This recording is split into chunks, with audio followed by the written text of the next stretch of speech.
Okay, welcome everybody. Welcome to the last briefing of the triennium, but not of the year. I would like to start by inviting Councillor O'Brien for Councillor Boynton. Tēnei te mihi atu kia kaitai, tēnei ata. He honere, he kororia ki te atua, he mangarongo ki te whenua, he whakaro pai ki nga tangata katoa. Hanga i te atua ngā kaihau ki roto ki tēnā o mātou. Whakatongi ato wairua tapu, hei awhina, hei tōtui a mātou, i tēnei wā, i tēnei hui, i tēnei mahi. Āmeni. Meeting notices. Welcome councillors, staff, presenters and members of the public, either present online or those watching at a later date. Council briefings are recorded. Public gallery attendees' presence implies your consent to being broadcast. Health and safety. In case of an emergency, follow the building wardens to the nearest exit. The meeting point is across the road at Peace Park. Bathroom facilities haven't moved. They're still in the chamber foyer. Apologies, there are none, but councillors Rangiaho and Dukes are online, so welcome to them. Acknowledgements. There are a couple. I'd like to start by recognising the passing of Sir Tumu Te Heo, Paramount Chief of Ngāti Tuwharetoa. Oli, we will be travelling down for his tangi in the coming days. And also the passing of Mr. Ian Lysat of the Coastlands community, and he's a developer there, so that's a bit of a sad occasion. Anyway, such is life. Today we... Good morning, tēnā koutou. Just a couple of acknowledgements also. Congratulations to Councillor Dennis, who has just recently received a Service Queen's Medal. Love to hear all about it. Queens, what did I say? Kings, Queens. Okay, the Royalty Service Award. And also congratulations to the Tourism and Events team who won the New Zealand Events Community Not-for-Profit Award for the Wild Foods Festival. Awesome. Let's see if we can compete with Whakatika going forward. Thank you, Your Worship. All right. I'd also like to acknowledge one of our really talented young rangatahi wahine who last week, or the other week, won the International Actress Award. Hinarani, she's from Brātoki, for her role in the movie Ka Whawhai Tonu that was filmed here in our Rohe. And so she won the Best Young Actress. So it's an international recognised acting award, so absolutely stunning that we have this talent coming out all the way from Brātoki. So kia ora. So most of the morning is about the local growth strategy, and I believe we're in the hands of Lainey Woolsey and Brian, is it? Yeah, and others, yeah. Thank you, Me Luka. Morena It's up to you. tātou. Yes, this morning we are scheduled till 10:30. We think probably we'll break slightly earlier than that to give you guys a morning tea at a sensible time. And it is going to be an interactive session this morning, so apologies to Councillor Rangiaho and Dukes. You may not be able to participate in just the last section quite as fully as you'd like to. However, we will give you the opportunity to do that in the next few days in the retiring room if you are able to come in at some stage. So yes, thank you for the time this morning. I know you're a very busy group of people in the lead up to the election, but it is really important that we bring this through to you today. You'll remember back in, I think it was April, Brian shared with you some of his approaches to this local growth strategy, and then between then and July, obviously really critical milestone was adopting the spatial plan, and since then the teams, David Bewley's planning team with Nicholas and Stephen and co, and our team in strategy and growth, Brian, Sarah, and many others have been working really closely on this work, and we're really excited to share with you the thinking so far. So with that, I'll hand over to Brian. Thank you. Kia ora koutou, councillors and Mayor. Thank you for the time this morning to take you through some of this work. Lainey's already Actually, let me move the slide along. Lainey's already briefly outlined the purpose of today. So there are sort of three parts to it. The first part is just a reminder to you of the kind of context of this work and the purpose of this work.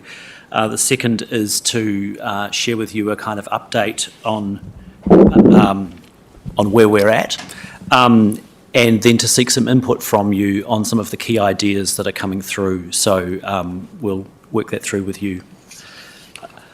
Just a reminder, you'll recall that, as Lainey said earlier in the year, we came to you and talked to you about moving from the spatial planning work at a regional scale to the local growth strategy work, so moving from a kind of regional level to looking more locally, thinking about how to unlock growth and development and change more locally.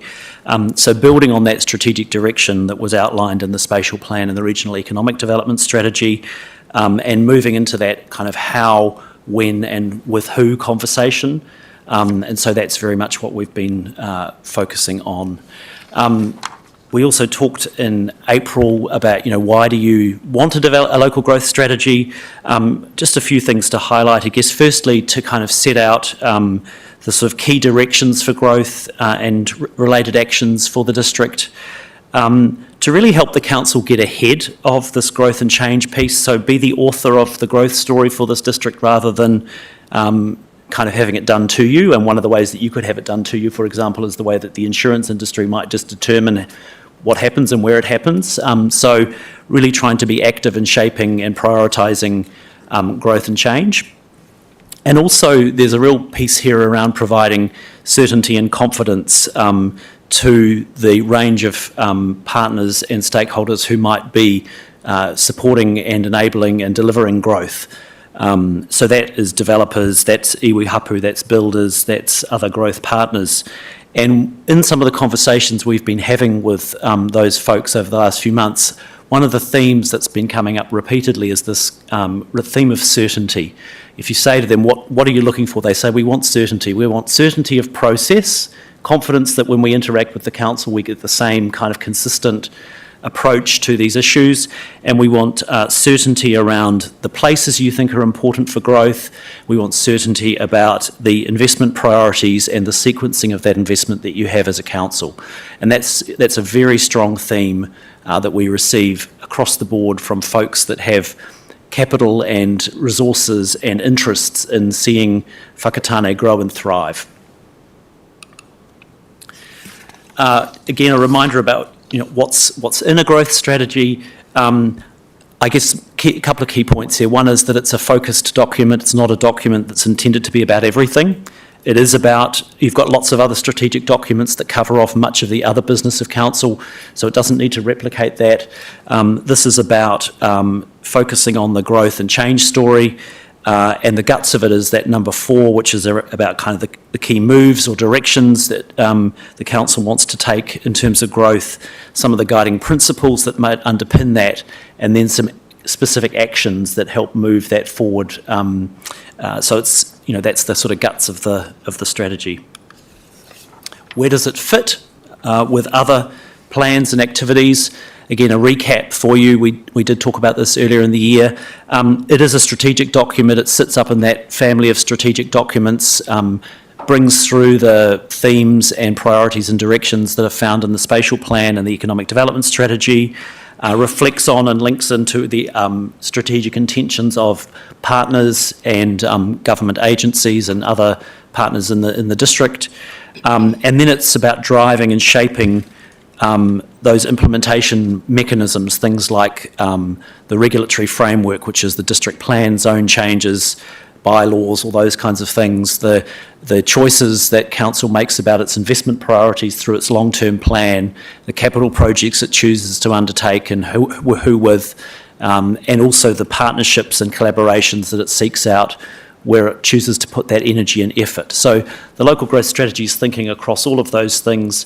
It's recognising that council can't do it alone, but I guess also it's recognising that it's not the only organisation in town that has aspirations and plans, and probably first among equals is the partnerships with iwi and hapu, who have their own visions and plans, And so part of it is about being a good partner as well.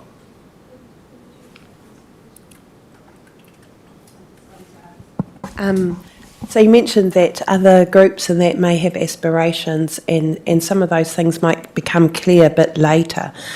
Does that mean that they can't, because if they're not part of, say, the spatial plan or other key strategy documents of ours, that we can't implement that later on, or do those things have needed to be identified already in our key documents? I think ideally what the spatial plan and the economic development strategy and the growth strategy are trying to do is to articulate the priorities that the council has around growth and where it wants to put its efforts. But like all good sort of strategic documents, they need to evolve and change and be alive. So as we learn new things, as new opportunities arise, as the intentions of partners evolve and change, you would want your own strategic documents to be able to be alive and change. So with something like a growth strategy, in other councils that have these, they generally formally review them, perhaps every 4 to 5 years, to reflect that there are changes that happen. And where there's a very material change, you would probably amend it, sooner than that. So I think, they need to be living documents, but there is real benefit in having some very strong, a short list of very strong big ideas that you're taking forward over the long term, coming back to that point about certainty, about consistency, about having a clear priority and vision.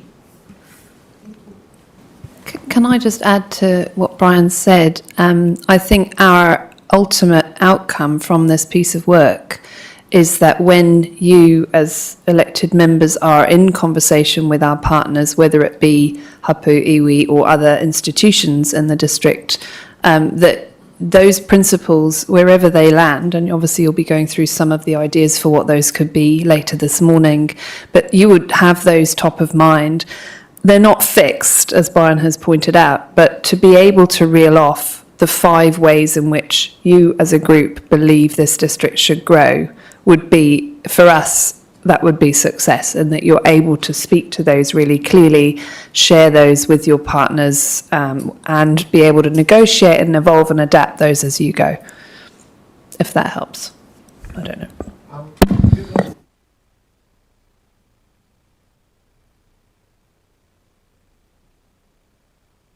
And that these RMA reforms are pending and still very vague. I just sort of wonder about the point of doing too much advanced planning if the RMA comes in and turns everything on its head, because we really don't know much about the way it's heading. I mean, emphasis on property rights and things like that, but it's all very vague. So yeah, that's my question. I mean, zoning is critical to this. I guess my sort of observation would be that the nature of the toolkit that's available to council to implement a direction that it sets, as you say, there are quite a lot of moving parts at the moment, whether it's in the investment space or the land use planning space or the kind of partnerships that government wants to form with regions, city deals, regional deals, for example. But those are the implementation mechanisms available as opposed to the direction of travel that you as a council want to set. So if you as a council say, we really want to grow Awakiri, just as an example, we want Awakiri to be an urban place over time, the toolbox that you might have available to help you achieve that might change as resource management reform rolls out. It might become easier to do that. There might be new planning mechanisms available or different partnerships, but your objective doesn't necessarily change. Just the toolbox you have available changes. Does that answer your question at all? It does, and I'm happy to throw in a few comments on top of that too. I mean, that is correct. There is quite a bit of uncertainty, and even more when the Minister recently came out and said, directed councils not to make any further changes to structural documents such as district plans. However, there's also a huge amount of value in continuing processes like this so that the council is in a better position when there is clarity. And it could be a case where this council is taking this engagement process and making changes to its district plan, its long-term plan investments, its infrastructure plan, and its influence through the Regional Transport Committee to get prioritised transport projects up on the list for investment that line up with growth. Or it could be a regional entity that is established under these RMA changes, unsure which way, but actually having documents like this ready to go when there is a green light and things can start happening again, just puts us a little bit further up ahead of the queue, if that's helpful. I've got a Whakatane Integrated Urban Growth Strategy in front of me, dated, it's got no date on the front page, so I don't know. I guess it seems, looking at the document, around the early 2010s. Is that the latest one that we have done? Yes. And if so, is it significant, is there going to be real significant changes with respect to this early document? I know it's 10 years ago now, but... Yep. It's an excellent piece of work. It seems pretty good. Yeah. So, and it was written at a time when there was a different understanding, for example, of some of the hazard profile of some locations.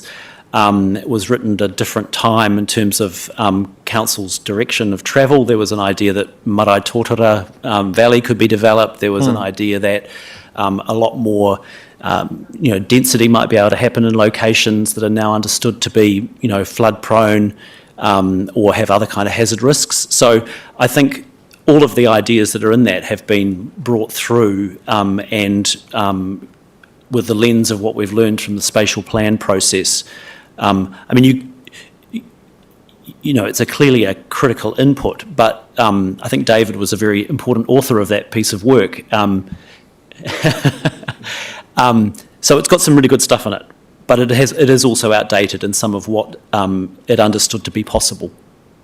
And it was probably strongly related to the district plan and land use dimension of growth and change, perhaps less so thinking about investment, partnerships, collaborations, and of course iwi were at a very different stage in their own journey of being active housing and urban development partners at that point as well. I mean, it's quite hard for us to provide certainty to our people on the ground when we don't even know what's going to happen with the RMA reforms. And then we don't know whether we're going to review our district plan. And then that's determined by the RMA reforms as well. We certainly like the district plan to help us. For those of us, I guess I'm like a broken record, the HPL is not helping us. And we don't know where that's going to go either. And all we want to do is build on our quarter-acre sections out there, and we can't. And that's something that we can gain the confidence of our people if we can certainly find a way around that. I understand that there is a lot of moving parts and uncertainty. The RMA reforms are never going to tell you whether you should develop Awakeri or whether or not you should focus a greater density in Kopeopeo and try and build a kind of more of a mixed use area in Whakatane Township, or whether there's a critical transport link missing. The RMA reforms won't give you those answers, nor will reforms to how investment plays out, because both those investment reforms and those planning reforms are the toolbox for you to be able to achieve the things you want to achieve, but you have to have a view on what you want to achieve in the first place. And so that's part of what this work with you is trying to do, is to take that direction you've already established through your spatial plan work at a regional level and take it one step further into a local level. It's also making sure you're prepared for those stages that come through the RMA reform, so that, as Brian said, you've set that direction already, so there's already that direction there that can feed in. So, for example, if we end up having a Bay of Plenty wide plan that we have one small section in, we already know the direction we want to head in. We're not just pushing something forward really quickly that we haven't spent time working through with all parties throughout the district. And that could form in any way. There's also talk that the zones will be set at countrywide by the government. So if there's a suite of, say, 10 to 20 zones for the country, then we're ready in terms of what we see could go where, and we're not restarting that process through that reform along with everyone else in a really hurried manner, which it may end up.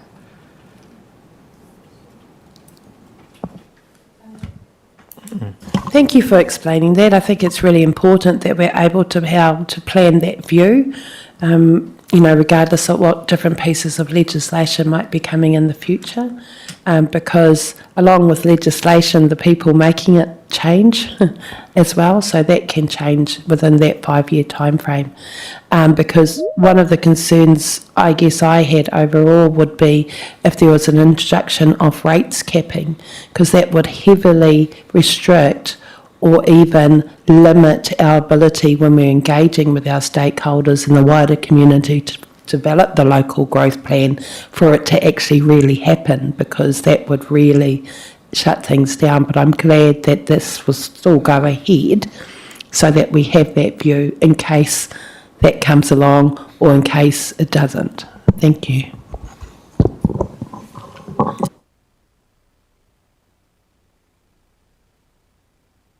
So in terms of what we've been busy with since we briefed you in April, we've been doing a number of things. We've obviously been looking at all of the existing council strategies and plans and policies that already exist, including the Integrated Urban Development Strategy, and really kind of mining those and understanding what is in those and what needs to be brought through into a growth-focused strategy. Council has a wide range of policies and strategies and frameworks that cover off a wide range of council's business, and some of the things in those are relevant for the growth piece, but not everything. We've also looked at and so this has all been in the spirit of not reinventing the wheel. So draw on what you've already got, don't try and do it again unless you need to. We've looked at feedback that's been provided from past processes, whether it's the long-term plan, the climate change strategy, the spatial plan work. We've also done quite a bit of mapping and looking at data, and those of you that had the chance to come down to the iSite would have seen the maps we had all over the walls that showed various data sets of things like where the young people are and where the old people are, and the traffic movements and all sorts of different things, because often when you map things you see insights and things that you perhaps don't see just in written material. We've also looked at trying to learn from other places, so we've looked at growth and housing strategies from a range of other places, and we've looked through those and looked at what kind of approaches and practices we could learn from. And we've had a lot of conversations. So over the last number of months, we've had more than 300 people at various partner and stakeholder conversations. We've talked to the business community, the social sector, local developer forum, early career professionals, the Awakiriti community drop-in that we hosted. We've talked with staff, we've talked with iwi chairs, we've had some of the iwi CEs in a hui. We've had a conversation with some developers in the wider Bay of Plenty in Tauranga to get a sense of, what is it that would encourage them to be more interested in developing in this part of the bay. We've had a conversation with some of you down at the iSite, and this is still a work in progress. So we've got more conversations with iwi and hapu. We've got a conversation planned with a group of seniors. We're going to have a talk to the wānanga.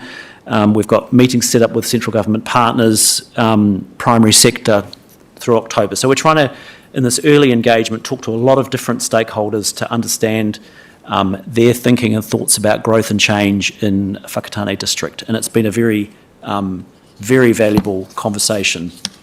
And from all of that conversation and work and reading and analysis, we have developed a small set of 10 kind of what we're describing as key insights that we've then thought about.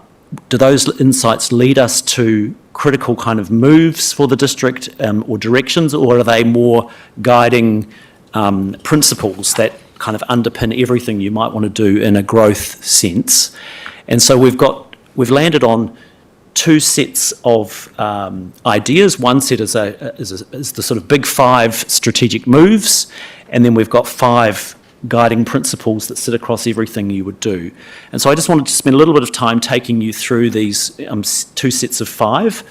And then we've got quite a lot of material on the walls behind me, which is an opportunity for you to kind of get up and have a bit more of a read of some of this, and we'll give you Sharpie pens to tick and cross things that you like and have questions about.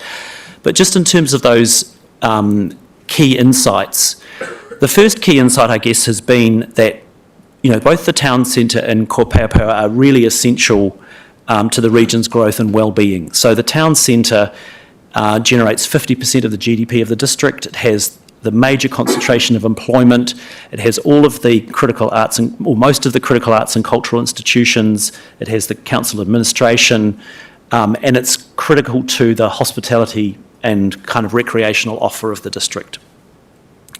Kopaupau has your major green space. It's got the wānanga, it's got the hospital, and so at the moment they are thought of as quite separate.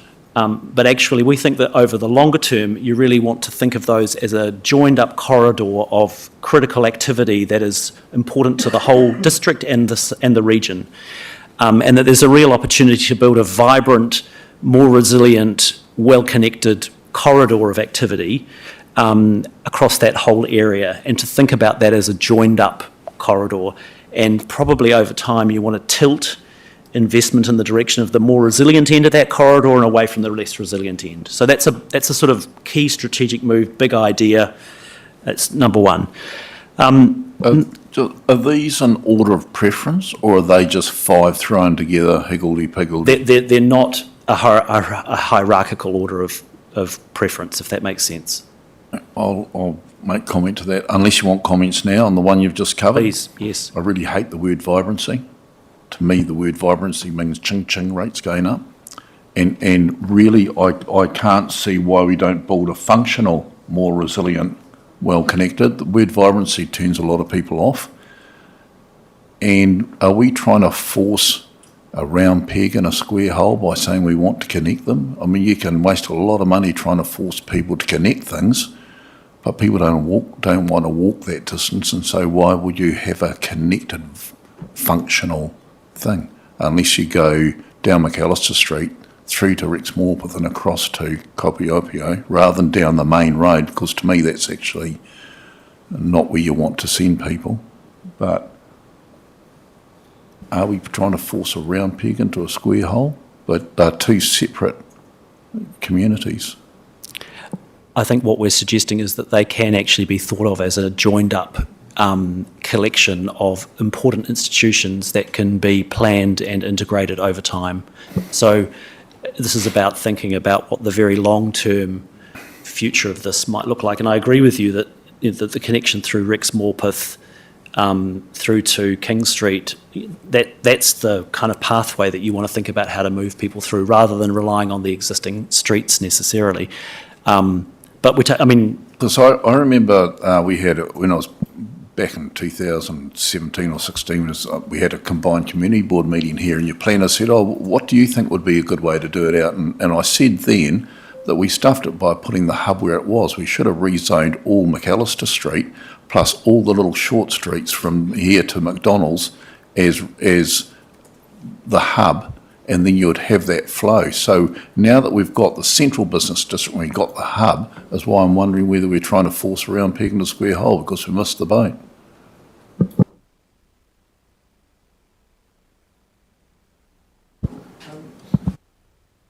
Just coming to point 1, which is really the town centre or the township. Kaingora had a building program that was, kicking off anyway, 1 for 3, so for 500 to 1,500 new properties.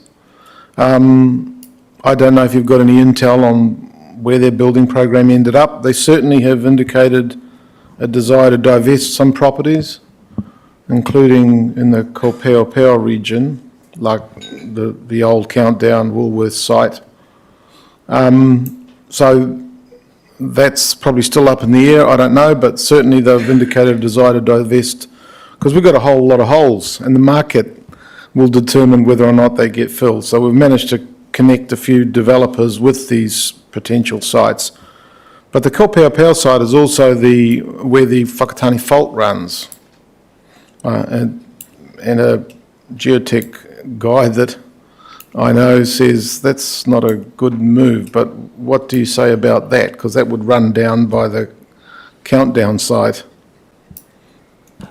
There's two parts, I guess, to what you've just... And just one more point, Kaingora, when they were in their expansion phase, said that their major because the infrastructure's here, but their major problem was electrical infrastructure, not enough to support the extra 1,000 or 1,500 new homes. Yeah, there's a whole bunch of things in there, yeah. Yeah, I'm not best placed to answer the Kainga Ora sites Just question. wondering if you had any intel, that's all. I think probably Steve or Laney might have more on that. Just in terms of the electricity question, there is a threshold point at which there is a need for an upgrade in electricity investment, and we've spoken to Horizon Networks about that.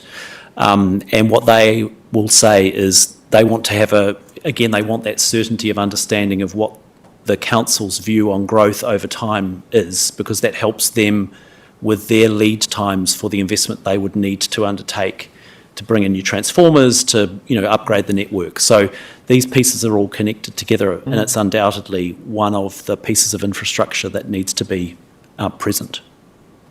With respect to the fault? With respect to the fault, I think with all of this work, continued understanding of the hazard landscape is important. Generally, we're dealing with faults, you need to have a kind of setback, and that would have to be accommodated as part of if you were to do a kind of a clear integrated plan for this whole corridor, you'd want to understand the hazard landscape, both in terms of flooding in one end of it and fault issues at another end of it. Yeah, I mean, there are guidelines, and they indicate, depending on the recurrence interval of movement, about 20 metres from fault. Well, that's a big chunk. My experience in other places is that sometimes the fault line is drawn as not where it actually is. Yeah. So you have to do quite a lot more research to fully understand what the constraint is. Yeah. Deputy Mayor? Thank you. Did you want to? You go, Steve. I'll just jump in on that. It was a bit, I think we've got a meeting with Kainga Ora or MHUD coming up. They're coming in to talk a little bit about government's priorities around housing. Was there an email from yourself, Officer Bewley? Yeah, it's an MHUD. Yeah. So there is, we're in constant contact with MHUD and Kainga Ora about their developments. Fault lines, there are guidelines in the Act around building on fault lines, and also there's a bit familiar with this because we had to find one, there are also the guidelines are dependent upon the level of accuracy with which you're determining where exactly the fault line is, so it can be anywhere from 3 metres to 20 metres, depending upon the margin of error. And the reference is you don't build over the top of the fault line, but you can build to the side of it. And also too, nowadays in our modern context, we talk a lot about climate change and resilience planning and building resilience into our systems. So that's considering all natural hazards, including earthquakes, and also things like earthquakes are, they happen every several hundreds, in some cases thousands of years. So there's that element to think of as well. They are things that happen well beyond our lifetime, but generations and generations and generations in the future may have to deal with one, and that's where their resilience planning, I think, comes in, and we think about that stuff. Okay, can I just pick up on that? So guidelines are guidelines. If we decide to do something that doesn't conform to guidelines, what are the repercussions for us? Like if we know that there's a fault in the area and we build there and we allow building there anyway, what would be the ramifications for us? Excuse me, I'll just jump in. I can't answer that question, but I'm just going to make an observation about what's happening here right now. I think this is fantastic because what we're doing is testing kind of how these land, and we're getting an early indication from yourselves around what items there might be some scepticism about, or what we need to go away and test more than we have so far. Obviously, on the right-hand side, the suggestions for the strategic moves, we believe that these are things that would be realistic. However, that doesn't mean that there's not more we can go and do to test the feasibility. But I don't think we're going to be able to answer the questions around what the buffer zone would be for a fault line and so on right now today. But I think we'll gather these thoughts in the session where you're able to stand up and tick and cross and question and put post-it notes.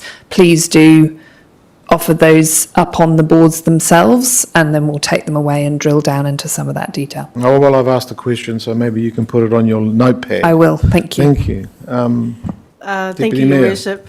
Yeah, I'd like to offer, good morning, Brian and Sarah and team. I'd like to offer a different perspective to Councillor Dennis. I love the word vibrant.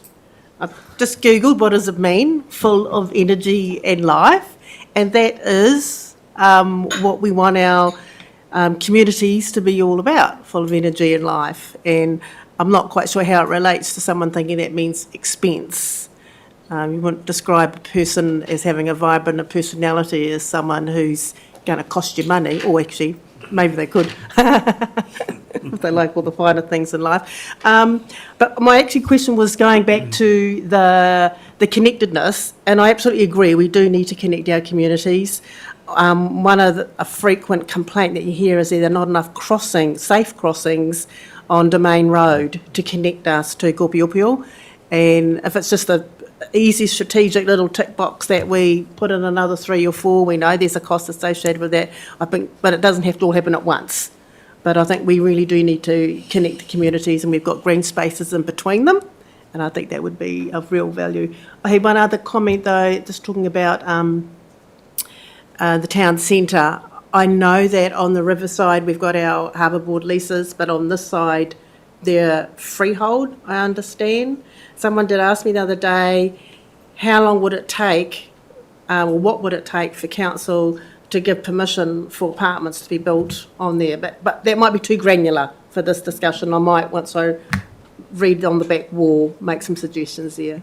Yes, please do that, because obviously that is also a connection into some of the other work that we're doing around the strategic property portfolio. But yes, if you could capture that on a post-it for us, that would be awesome. Thank you. The town centre zoning already does allow for commercial at ground level and residential above, so there is still that potential through the district plan to actually build at scale in the town centre if people want to invest in there. Yeah. So similar to what you see now, but can go higher. So originally those shops were residential above, most of them. So that's, and a lot of new town centres and developments continue that now. That is the trend now, is to have those mixed-use developments and have people living in your town centre. So, it is a 24-hour type of space to be in. We can go up 7 floors, isn't it, David, in the town centre? It depends. It's all relative to the buffering of the escarpment. Yeah, so it depends on the site and also your ground conditions as well. So you have to be able to build in some spots. The higher you go, the cost increases significantly and it becomes much harder. So it's finding that, hopefully, middle ground to actually invest in and build on. Should I move to the next one? So the next kind of key insight there is that, greenfield development at scale is needed. We know that the spatial plan says we need 3,500 additional dwellings over the next 30 years, potentially more if the economy grows and we need more workers. But that at the moment it's not currently enabled in resilient and market feasible locations. So that's why Awakiti's been identified, Matata's been identified, the coastal whenua Māori is in the spatial plan.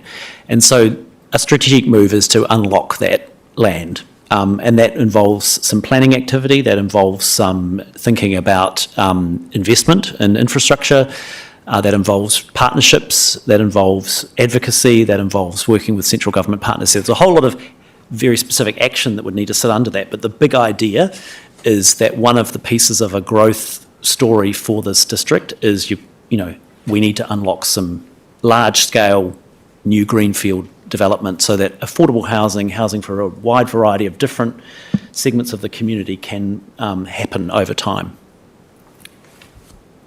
Shall I keep moving unless I get a question? The third, I guess, key insight is the fact that, iwi hapu whānau are major landowners virtually everywhere that's suitable for housing and development.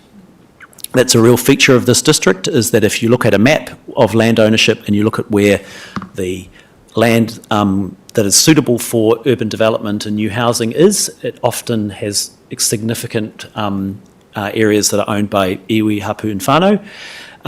The reality, and those iwi, hapu and whānau often have aspirations to build housing and to develop their land, but it's complex because of the nature of some of the ownership structures, but it's critical for that to be unlocked.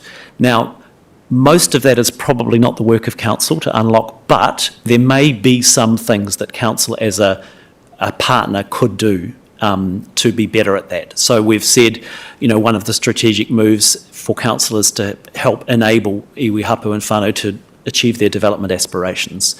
One suggestion is that maybe there's capability that sits inside council that's more expert at working with the complexities that Māori land ownership presents to help, because actually there is an overall benefit for the whole of the community if iwi, hapu whānau can do that.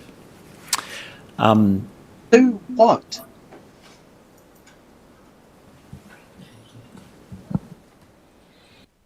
No, nothing. Number 4, the fourth insight is that the Western Bay is an economic juggernaut, and it has the attention of central government, regional deal, priority, and that Whakatane can probably better leverage its proximity to that, but also that it needs to do that in a way that it's not going head to head, that it actually capitalises on its own district strengths.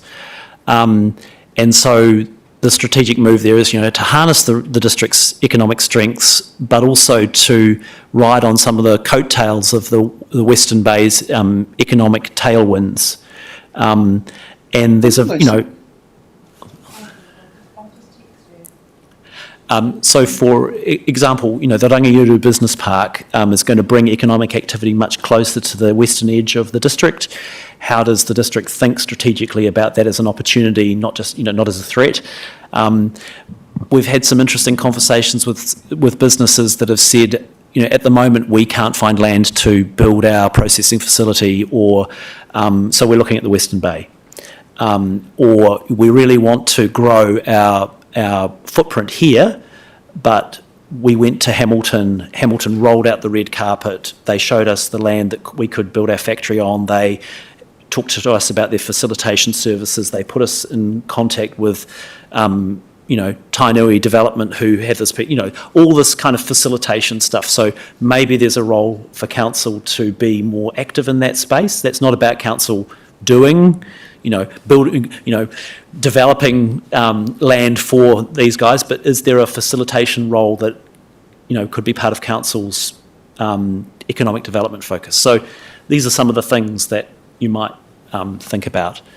And then the fifth insight that relates to a big strategic move is this idea that if you look at the population of Whakatane, it's an ageing population. It's got a very strong part of its population that's young, mainly young Māori rangatahi, and but even the Māori population is ageing. Much more slowly, but believe it or not, it is. But when you look at both young people and older people, the district's not always delivering the housing, social and economic needs or opportunities of those groups. So if you take younger people, we know that there's a really significant mismatch between the nature of the employment opportunities and the skills and training that young people have. So there's a big NEETs, you've probably heard the expression of NEETs, not in education, employment and training. Very high percentage of young people in Whakatane, almost 25% of young people are NEETs in Whakatane. That's double the national average. Major issue for them, for their whānau, for their communities, but also for the economy, and an opportunity. And also for older people, healthcare is obviously a critical issue, and retirement opportunities across the affordability spectrum. So, we don't have a Somerset end of the spectrum, and we don't have lots of other kinds of retirement options. And in some of the conversations we've had people have said to us, we feel extremely sad that our old people have to move away to find somewhere suitable to live. They want to be here, they've spent their whole lives here, but they end up in Papamoa, Tauranga, Cambridge, somewhere else. So we're saying one of the strategic moves is to really prioritise policies and partnerships and investments that deliver for young people and seniors in the economic space, in the housing space, in the kind of infrastructure, community infrastructure space. Hi. I was just going to ask too, because we're looking at those different sectors, but also what about education as well? Particularly if we're wanting to create an industry.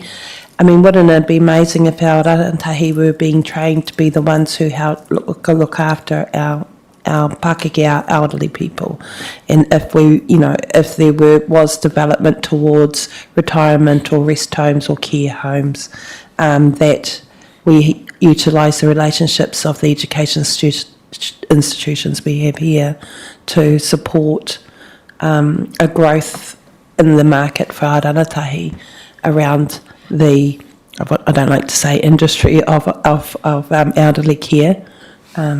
Just thinking outside the box. Thank you. Yes, in fact, you'll see that that's one idea that we think has some merit, and that there are some of the building blocks you need for that. There's a hospital, there's the wānanga, which already teaches some healthcare related disciplines, and as you say, there are a lot of young people. So I think that's that is an absolutely a potential economic opportunity that would also deliver a lot of well-being for different bits of the community. Question? I'm all right to go first? Thanks, Nando. Look, just another placeholder question, I guess. So we're talking about population growth. Are we still certain that our population growth projections are what we think they're going to be? Because when you're talking with the community, I can easily say the fact is that we reached our 2040 projections back in 2019 because we weren't considered a growth region, and now we're a surge region. And so are we using 2040 or 2050, we're going to be 50,000? Like, with the census, I know we've only received piecemeal information from the last census, but are we still sure that we're going to have the growth we expect? I think anybody that says to you that we can be sure has more of a crystal ball than any of us do. What I would say is there's sort of two ways to tackle that question. One is to rely heavily on growth projections that are delivered by Stats NZ or, which of course have a methodology sitting under them and make a whole lot of assumptions about births and deaths and internal migration and all these things. The other way is to sort of think in a scenario sense, which is to say, if we were to grow by 20,000, what might we need? If we were to grow by 10,000, what might we need? Yeah. So that you are making dynamic investment decisions in a more sensitive way than, sort of saying we're going to double in size in 20 years' time because the projections say we are. And instead you say, if our growth plays out in this way, what would be the sensible investments? Let's make the investments where there's a no regrets outcome. You know, if we only grow by 10,000, we haven't got a whole lot of stranded investment. So you kind of have to be, that's why you have to review these kinds of things pretty regularly as you learn. But there are also places that have gone after growth, you know, want to grow faster. And I think that is something for Whakatane to think carefully about, because the absence of a kind of highly pro-growth orientation means that there's a whole sector of the economy that's underdeveloped, that could deliver employment, it could deliver economic dynamism. If you think about the number of young people, and at the moment we're obviously in a dip in the construction cycle, not a good time, well, maybe a very good time to do some planning. But if you think about the role that the construction sector can play in places that are growing fast, lots of jobs for young people, labouring jobs, apprenticeships. And so not having that as part of your economic equation, you're really cutting off a part of what could keep people here, give them well-paid jobs and work. I kind of moved away from the original question, but you know, I think we sort of try and have a scenario-based approach rather than a projection-based approach. I mean, I think the thing is to be ready, but be able to move quickly. Yeah. Yes. If you're going to take 6 years to move in the thing, Yeah. Councillor Cora and then Councillor Panchos.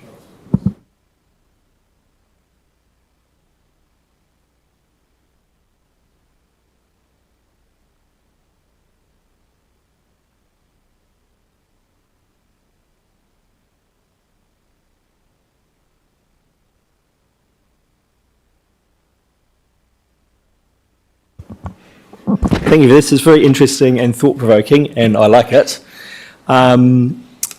My question was on this last one. So I'm really interested in our role in workforce development and that. It's something that Toi EDA used to be a bit involved in, but you know, we know what's happened there.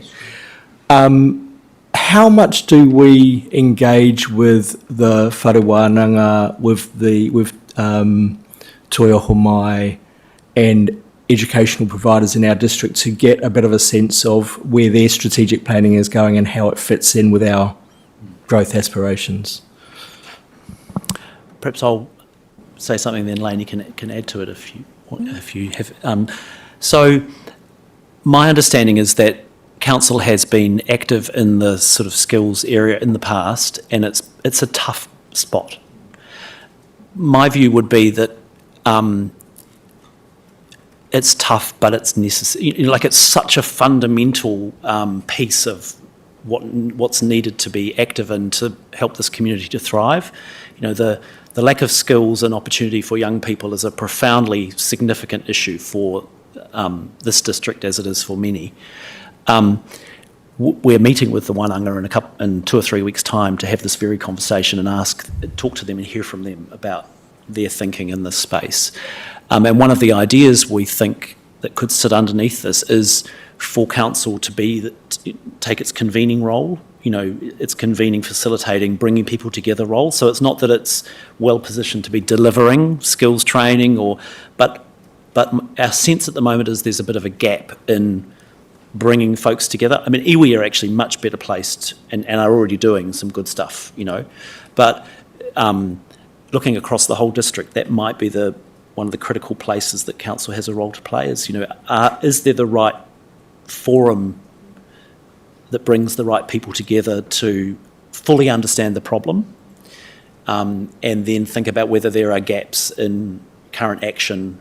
I mean, there are examples that, you know, like Mayor's Task Force for Jobs has been successful in some places. Yeah.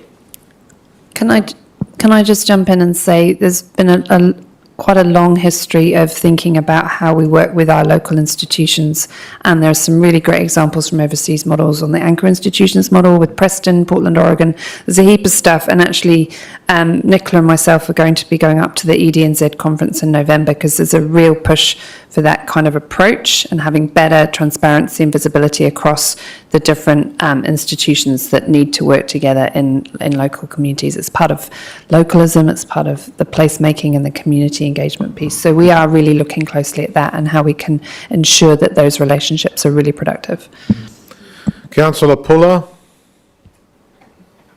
Thank you, Your Worship. I just wonder if the question at the sharp end of the arrow is, what role do we want Whakatane to play in our district? And we've talked about it before, Karau, industrial, Potiki, agriculture. So Whakatane, what is that role? Because we're jumping all round about all sorts of things. But if we actually establish what we want Whakatane to be active in, then you can go forward from there, I think. Thank you. Shall I respond? Thank you, Councillor Puller. I think you're right. We have in the past jumped around a bit, but I would actually push back and say that we are getting much better at not jumping around quite so much. And I think some of the work that came through in the regional economic development strategy that you're referring to around our unique positioning as a district is actually really clear. And I know that when it first landed, there was a bit of kind of, ho-hum, commercial residential hub. It doesn't really kind of have that power. But actually, the more we've sat with that and reflected on it, I think we are beginning to own that. And I'm starting in the conversations with the business engagements and so on, it does resonate. And people do say, actually, yes, we're the place people want to come to live and work. For obvious reasons, there's so much going for Whakatane as a district. So I would just challenge that, the sort of scattergun impression, and say that we are refining and we're well into that process. So I think if we own that going forward, there's huge potential, and everything that's on the slides today will actually help to build that narrative and help us claim that space and identity as a district. Thank you, Mr. Chairman. I think this is really good. I always believe in that statement that if you fail to plan, you're planning to fail. And that's probably where we've been in the past. I remember going on a bus trip around Rolleston with the mayor and the chief executive down there about 3 years ago. And they could tell you, and that's one of the fastest growing towns in New Zealand, as we left, they said, well, that paddock's the next industrial zone, and over there, we purchased it years ago, and over there is where this is going. And then when their subdivisions, their next subdivisions on the outer rim are 80% full, they just ring up the farm and say, okay, it's your turn now. And so planning is really key. And I like all of those, despite what Deputy Mayor says. My functionality versus vibrancy was just meant we could do a painted pedestrian crossing rather than $500,000 one. But so I agree with that, but the main thing I really like about this is your turning us into economic juggernaut just by planning and being a facilitator, so I like that. Thank you. Keep going. Just to emphasise that 99% of the district is rural zone. So if we're going to take, I had a mob that wanted to do a green hydrogen development somewhere in our district. They needed access to grid. They want clean energy. The hydrogen would be used to make ammonia for export. Great industry. But where? Nowhere. They're not going to wait 6 years for us to rezone. So that we need to be agile to be able to move these things quick. And that means, within a year. These people are not going to wait around forever. And they found a home somewhere else, Taupo. So Taupo will benefit and will become more, we'll go further downhill. So agility, I think, is the critical thing. Yep. I think also too, being able, the relationships, we focus on the relationships here of what we need to build, locally, but also too, it's our relationships and the skills that we have around the table, and the relationships and networks that each or whoever those councillors will be, and to activate those to be, if we're going to champion this growth strategy, then we look at what skills that we have in the networks of those of us that we have around the table, as well as operations.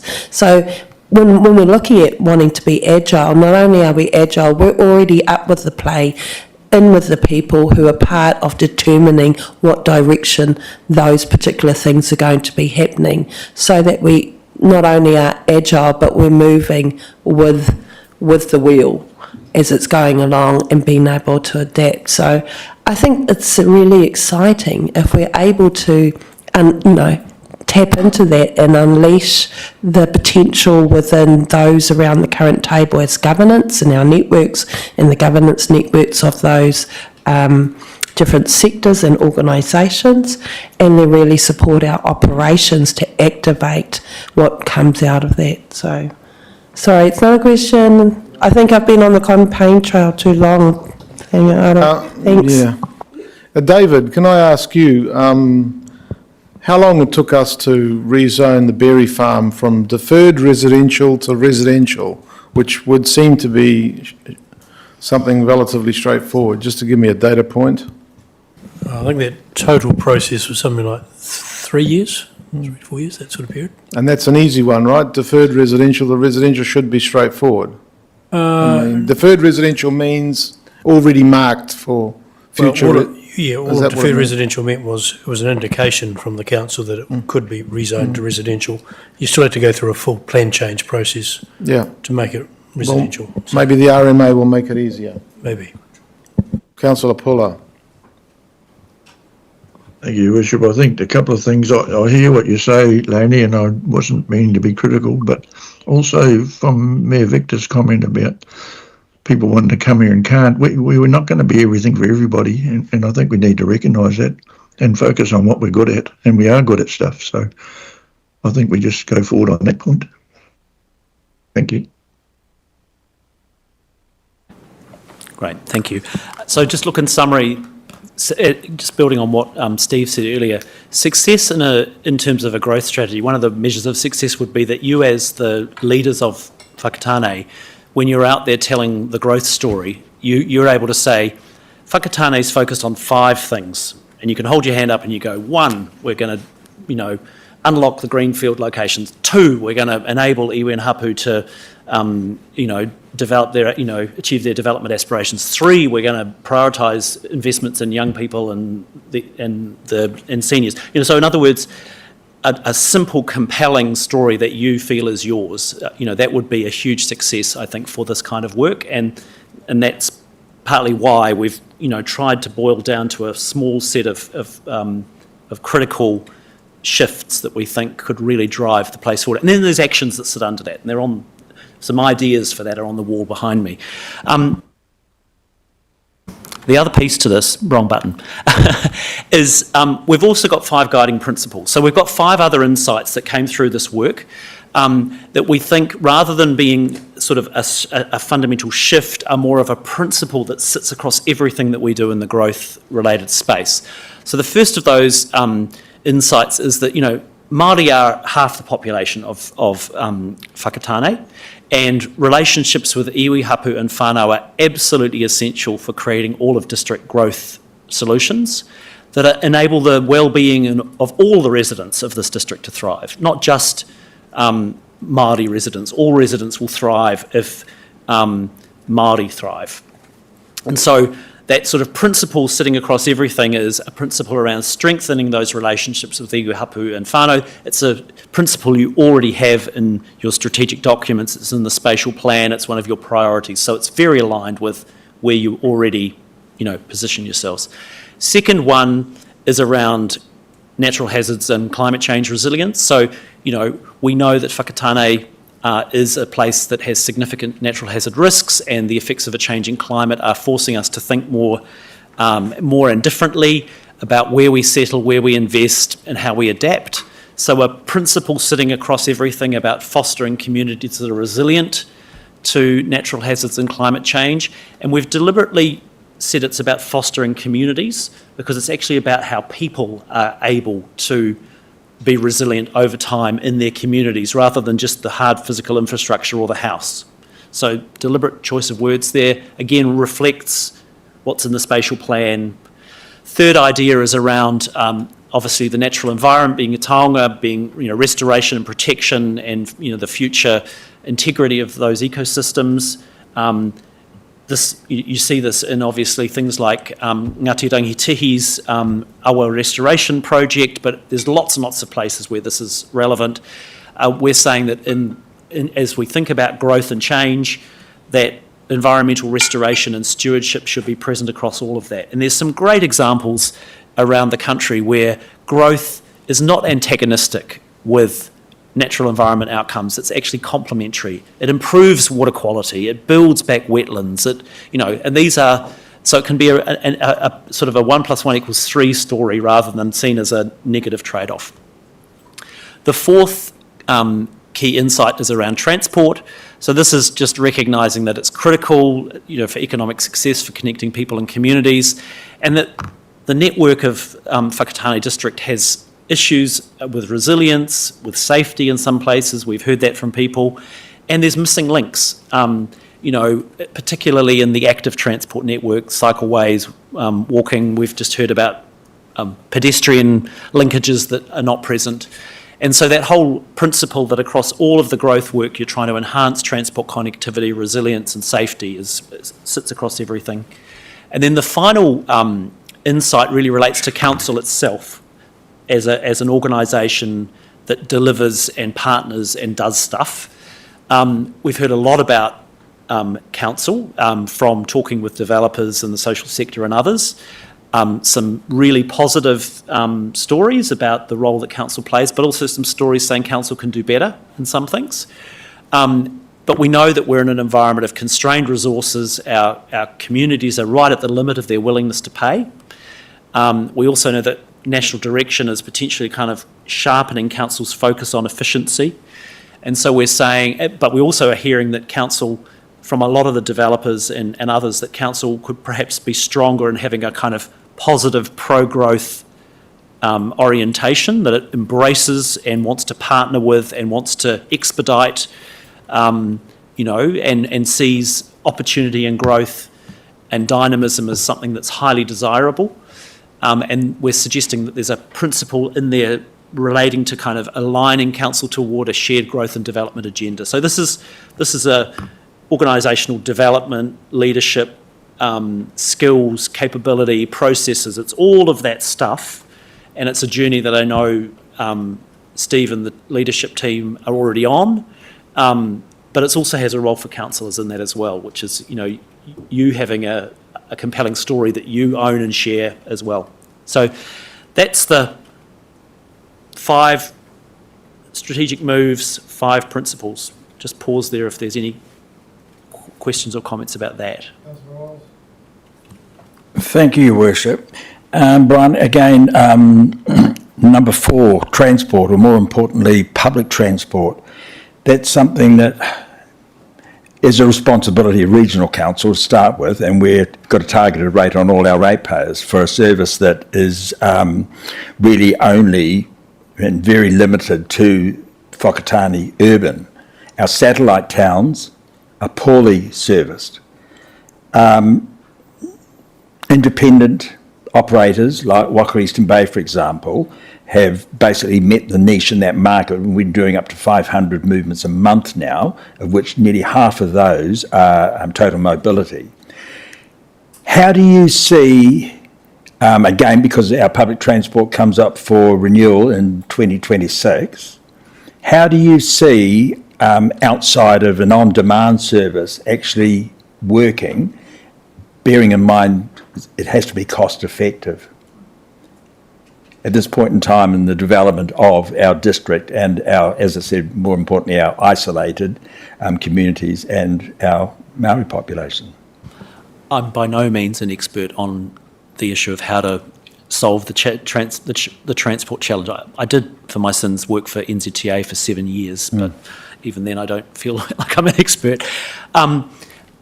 There's a range of new, so there's a range of issues in there, isn't there? There's the kind of frequency and network of public transport and related to cost and delivery. There's on-demand stuff. There's within the kind of towns themselves, the kind of micro-mobility question. E-bikes are making longer distance movements more possible for people. So there's a whole lot of things in that.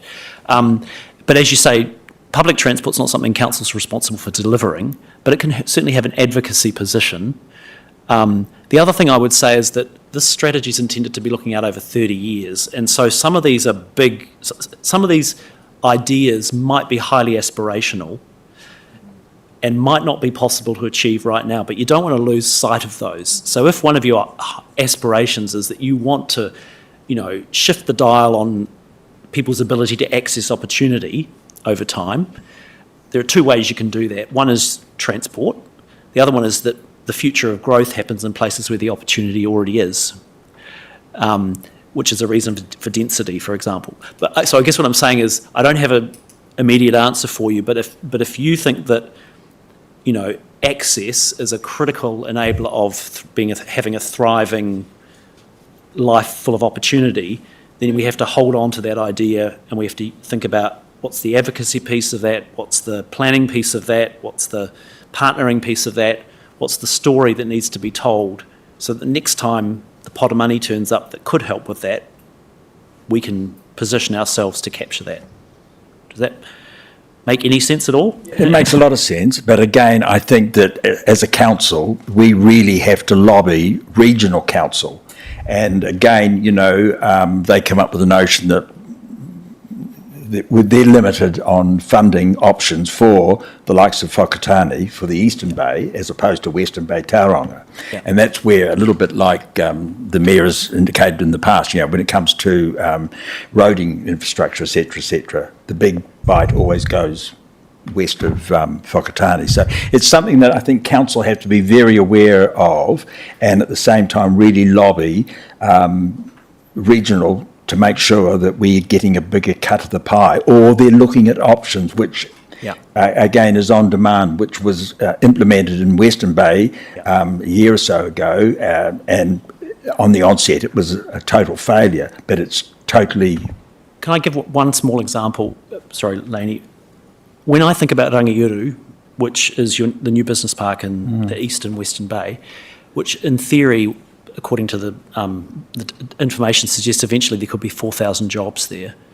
When the conversation happens about what the public transport routes are that should feed into that, Whakatane wants to be around the table saying, these public transport routes aren't all going to Papamoa. Our people should be able to get the bus to the jobs. Kawerau should be able to get the bus to the jobs, not just people who live in Papamoa, Tauranga and the Mount. And that will be a risk, because the risk will be that people won't think about the East in those conversations. But that's just one example.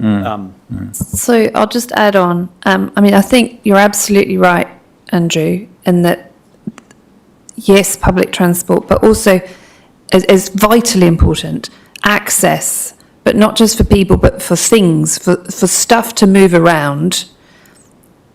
And in our LTP, we have 5 quite connected strategic priorities, and one of them is resilient economic development, essentially, because actually you need to move people around, but you also need to move things around, have to move things through. So, the access to the Eastern Bay. So it's not just transport of people and buses, although that would be wonderful. But it's, if you have this principle underlying everything that you do in your local growth strategy, that enables the next council and the one after that to own its role in lobbying regional council for public transport, in lobbying central government for wakakotahi investment or whatever it is. You have to have it on there in order that you can then go and say, this is important to us because this is going to help us grow into the future. Does that make sense? It makes sense, but again, it comes down to the actual government of the day, and with the restrictions that they're putting on the Whakakotahi funding, which is going into transport, again, and another good example for connectivity is the Whakatane Bridge, which is something that we've lobbied on as individual councillors and as a council for many years. So, it's one of those dynamics. And again, just coming back to getting rangatahi, employed, they need that contract, they need that transport, connectivity to get about. So it is something that, again, myself and Councillor Dennis have lobbied hard for at the public transport forum, the regional council, but it's something that, just seems to, get put in the too hard basket or too expensive, and you've got to look at other ways of moving your I mean, the major forum for unlocking funding in the transport sector is the Regional Transport Committee. And the laying down of the National Land, the Regional Land Transport Plan, where, well, the last one that was done, the deck was kind of stacked against us. You know, commissioners seem to have the inside running, and of course everything gravitates towards the centre of mass, which is Tauranga, Western Bay, and we never get our share of the pie, really. Then that was complicated by the fact that the government came out with a new GPS, which emphasised economic aspects more than anything, and it seemed to me that is where the fight, one of the areas where the fight really has to be finely tuned and honed.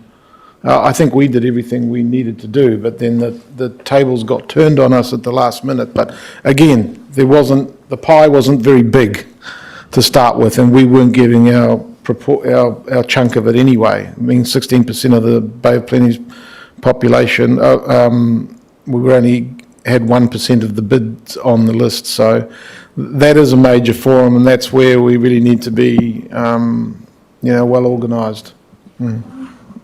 Question. Thank you for explaining that, Victor. But that's why I brought up the other question around, what with the spatial plan, because even when we were going through the draft of the spatial plan, the Whakatane Bridge came up again and again, and the question was, do we need to put this into the spatial plan so that we can champion it, whether it makes it through the Transport Committee now or down further, so that we've got a placeholder for it? And that's why I asked earlier, is there a possibility, because it has been a current thing that's just trotted along and just hasn't been uplifted to the next level for many years, since 2012 actually, that there is that possibility for that to enter into the spatial plan or part of here, so that we can champion it at a time when the climate is right, in those different regional committees or structures. Yeah, thank you. Look, it's really great to be able to have these 5 strategic moves and principles associated with it. And I absolutely hear the developers and iwi critique about council efficiencies. But I think one thing we just need to remind ourselves, though, is we're not going to get everything right. This is an evolving strategy, and we have to give ourselves permission to not get it right. And we probably need to voice that to our partners as well. We're going to do better. We want to do better, and we're going to do our best. But we've got to show some courage in it. Like, we can't just not do things because we're too scared to have boat harbour thrown at us every 5 minutes. So I think we just need to kind of consider that as well. Can I comment on that? Thank you, Deputy Mayor. And I would add, not just we want to do better, we're going to do better, we are doing better. And actually, this work is an example of refining the thinking. And to Councillor Boynton's point around, can we then use this to strengthen the position on asking specifically for something like the Whakatane Bridge? Absolutely. That is what these documents are designed to do, is to help you do that and be crystal clear on what your objectives and your wants are. A very respected colleague of mine at the university used to say, all the levers all the time, because actually this is just one of the mechanisms that you will then be used to drive a conversation with whichever group that you're asking, whether it be the RLTB or the Regional Transport Committee or National Government or whomever. So yes, in answer to your question, and yes, in answer to your question, that's the journey that we're on. The supplementary comment. And this also includes, we need to be working as closely as possible with our regional councillors from the east, and we need one of those regional councillors to be on that regional transport committee, because when the RLTP comes up again, we have to have someone in there fighting. No, but we have to make sure that this is what we're going to do going forward, because we don't know who from the east is going to be on the regional transport committee next. So that's just like using that lever, that's our first point. And also our MP Dana, before she elevates, if government gets in again and she gets a ministership or something like that, we know traditionally that once they go up, we lose this ability for them to fight on our behalf in quite the same way.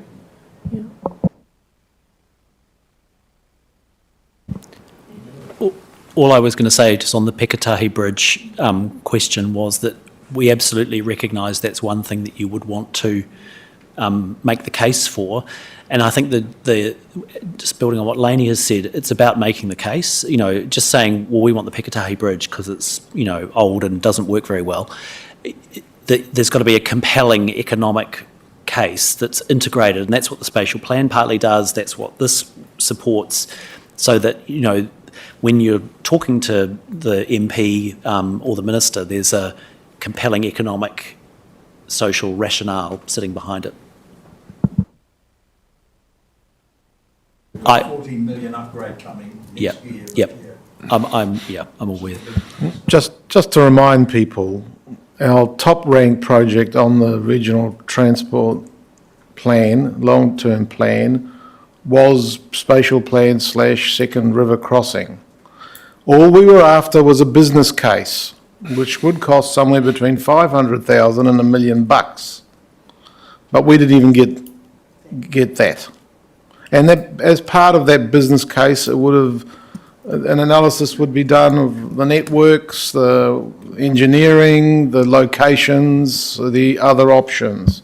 But, you know, you need to get off first base, onto first base. But again, you know, Your Worship, on top of that then, they also took the replacement of the Whakatane Bridge totally off the table. No, it was never... It was on the table, but they took it off. It is not there for replacement at any point in time. No, Whakatane said they're going to take it off, yeah. They have They taken it never off. had it on there, yeah.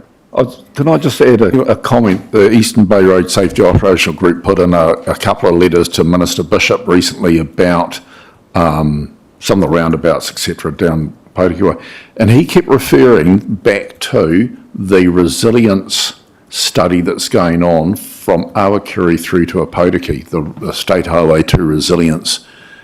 And if that's going on at the moment, that's where you really need to gather all the troops. And from talking to people in Gisborne, to their roading safety group, they are interested in that comment too. So there's a whole lot of stuff there that, apart, like the second bridge is one study, but for Minister Bishop to bring in the fact of that Awakuri to State Highway 2 to Potiki thing, that is going to be an opportunity that no one can bypass, including your group.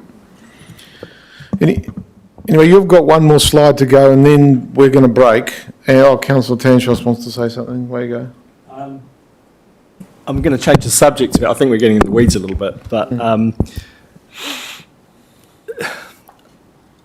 I like these guiding principles. There was something I was going to talk about. You talk about the council's resources are constrained and communities are at the impact of their willingness to pay. And it comes back to something Councillor Dennis said before about how we paint the road crossings. And this isn't really a principle for the local growth strategy, it's more a general council orientation. But I'm a real believer that good design doesn't have to be really expensive, and that we can do stuff that doesn't look the flashiest, but actually works really, really well and it's got life in it. And so that's kind of a principle I'd like us to apply across our council more generally. We have, on these posters, we've got some lists sitting underneath each of the strategic moves, some potential actions. I would emphasise that they're a work in progress. None of them are, they're all subject to further testing, but there are one or two in there that speak to this kind of tactical, temporary, hacking, hacking spaces. Trying to find ways to use space and resources differently. Yeah. These posters, what you've got on that wall there, are they available in PDF format? I presume they are, and you can circulate them. And because I'm a slow thinker, so I'm not going to go there today and come up with... We thought we'd move them next door after this morning, so you can... Okay, but after that, Can I have it in PDF format, please? Yeah, of course. Right. I just make a couple of points about what's on those posters. The first thing is that there are 10 of them. 5 relate to the strategic moves and 5 relate to the guiding principles. The strategic move posters have, at the top of them, they have that kind of insight that we've discussed. They have some of the kinds of things that we know, some of the facts. They have a bit of a summary of what we've heard about from all the different stakeholders. Then they have this kind of strategic move. And then they have a set of potential actions. And I guess what I wanted to emphasise is those are very much works in progress. So they are not landed positions where we have tested and confirmed that they're the right set. We think all of those ideas have merit, but there's too many of them. 18 ideas sitting underneath a strategic move is not a priority list. So we're working towards wanting to have 5 or 6 under each. So just as you have a look through them, please keep that in mind. And in terms of the kind of feedback that we would be welcoming, if you interact with them in real on here, take a Sharpie and tick things that you like and put a question mark next to the things you're not sure about, or even a cross if you really dislike it. But again, as I said, these are things that we're exploring further so that when we bring you the next iteration of this, it's much more boiled down, it's much more focused. If we share them with you online, same principle, if you can send some bullet points back of things you like and things you don't like. Just for you, Mr. Chair, Ian, these strategies and these guiding principles are good. I mean, we're living and I'm working on stuff within this right now, and it's very relevant to us and iwi relationships. So they're good, and I think they've hit the mark. Because some of the stuff we're doing right now, very, very relevant to what's happening here. Thank you. And even if you are a slower, more reflective thinker, I encourage you to grab your cuppa, get up there and just do your instant. I never said effective, actually. I said slower. Oh, okay. I said don't bend reflective. what I said. Okay. But even if that's you, any of you, grab a Sharpie now while it's fresh and then come back to it, and because things can change when you speak on So things. why wouldn't you take us through that when we come back from morning tea and explain it to us? Because we need to move on to other things, I think. But we're okay to do that, but it's probably governance. It is something that requires some time to reflect on. I wasn't intending to talk you through things on there. It was very much going to be spend some time having a read, have a tick, maybe post-it notes, write a comment. Yeah. Councillor James. Yeah, been an interesting discussion, thanks. It's all well and good having this strategic direction, which we've got to begin with somewhere, but what's the plans for continual reviewing of it? Because a lot of times these things get put in place and then they get lost, and 10 years' time we do another one. And is this going to be always in the back burner getting reviewed, or we're going to forget about it after a while? In other locations where they have documents of this kind, they would normally review them every 5 years, unless there is some, really material change that requires a more frequent review. But yes. But I don't want it to sit on a shelf in between those 5 years. So as General Manager Strategy and Growth, if we adopt this in early 2026, whatever it ends up looking like, I will use that as my Bible for how we then do everything associated with growth for however long I'm here, if you see what I mean, and those after me. Perhaps I could just add one other thing, which is our intention is that this document is actually quite short and pretty sharp and doesn't have lots and lots of stuff in it. It has a small number of critical ideas and a small number of critical actions, some of which will be, some of which are things you can do tomorrow, some of the things that will take 5 years to work on, and a few of them might be quite aspirational and have a lot of preparatory things that need to happen in the meantime, but, sharp, short, focused, so that it's really of benefit to Lainey and her team. Thanks for that. That's exactly what I wanted to hear. I have one more slide, just a next step slide for you, very briefly to say, we're obviously talking to you today. The rest of September, October is all about progressing our engagement. Ngāti Awa is a particular iwi hapu engagement that we need to work further on. And then at this stage, we're scheduled to bring you a draft, the new council on the 4th of December. That's our timeline to bring you a draft document. With the idea that, assuming that you're happy with what's in that draft document, that in the sort of February-March period we'd do a proper formal public consultation process and conclude this work by about the end of April. Thank you. Thank you, councillors. Are we going to do that after the break? I suppose that's the Or plan. during, they you put can the get effort in, so started let's early do if you like. And please, if I can just re-emphasise again, it's work in progress. Current state, not the end point.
Rohe. And, no, that's in the public.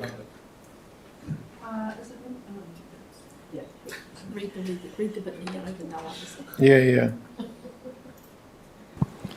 Donna and Hone, just Donna. Okay. The Donna Show. The Donna Show. Always wanted one of those. No. Okay, I'll just make sure this is working. Tēnā koutou te kaunahera nā rangatira o tēnei rohi. He mihi mai aha kia koutou. Mō te koutou wā me tō koutou whakaaro nui. Ki tēnei kaupapa te mana whakahono a rohi. Nō reira tēnā koutou, tēnā tātou katoa. This is very loud, so just let me know. I guess firstly, actually, I just want to pass on my heartfelt thanks and warm congratulations to all our elected members as we gather for the final briefing hui for this triennium. The role you carry is no small undertaking, and as decision makers, as leaders, and as kaitiaki of our community, I mihi to each of you for your patience when the path has been long, and for your challenge and pushback when it was needed, and for your toitoko, your support that has carried us through. So ngā mihi nui kia koutou. So with this in mind, let us discuss the matter at hand, which is te mana whakahono a rohi. Whilst I am the main presenter today, it is the Donna Show. I'd also like to welcome and introduce, actually he's not quite here with us yet, but I would like to acknowledge and welcome Anaru Verco, who is the Principal Advisor at Bay of Plenty Regional Council, who has been working with us in the creation of the Mana Whakahono Arohi Agreement, and has been a real valuable support to our team here. And very shortly, the Te Runanga o Ngāti Manawa Chief Executive, Eugene Berryman Camp, will also be joining us, and he'll be speaking to you on the draft Mana Whakahono Arohi Agreement between WDC and Te Runanga o Ngāti Manawa. Okay.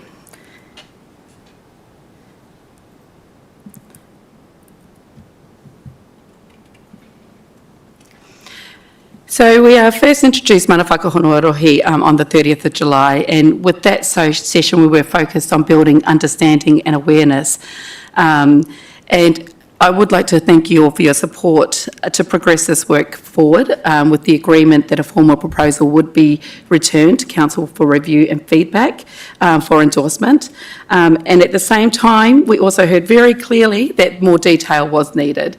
And to give you confidence and clarity about how Mana Whakahono Arohi will be used. And today's briefing is to really address those pārtai and make sure that you're clear and confident on Mana Whakahono Arohi, what it is, why it matters, and the Council's role. Sorry, next slide. Do I do it? You do it? Where is it? Donna Show is on. Okie dokie. So what is a Mana Whakahono? It's a tool to assist tangata whenua and local authorities to discuss, agree and record ways in which tangata whenua may participate in resource management and decision-making processes under the Resource Management Act. Essentially, it's a tool for partnership. It formalises the way Council and iwi hapu engage. At its very core, it's a how we work together agreement between Council and iwi hapu. It focuses on processes and relationships. It is legally binding, it's flexible, and it's reviewable. A Mana Whakahono Arohi does not change Council's legislated relationship with iwi hapu, nor the roles of iwi and hapu, but simply sets out how processes between Council and iwi can work best within this context. Sorry, excuse me, Donna, would you just mind speaking a little bit slower, please? I can. That must be the Aussie in me. Sorry.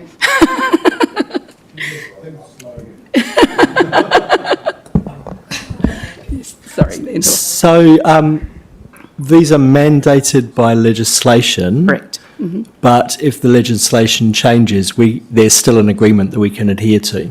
Yeah. and reviewable, which is, the whole point and purpose is to establish the relationship, but context changes. And with everything in life, then agreements change as well.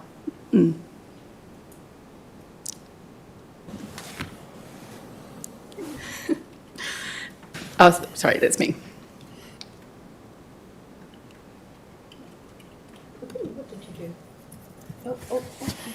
Lots of them, it's like going forever. Yes, please.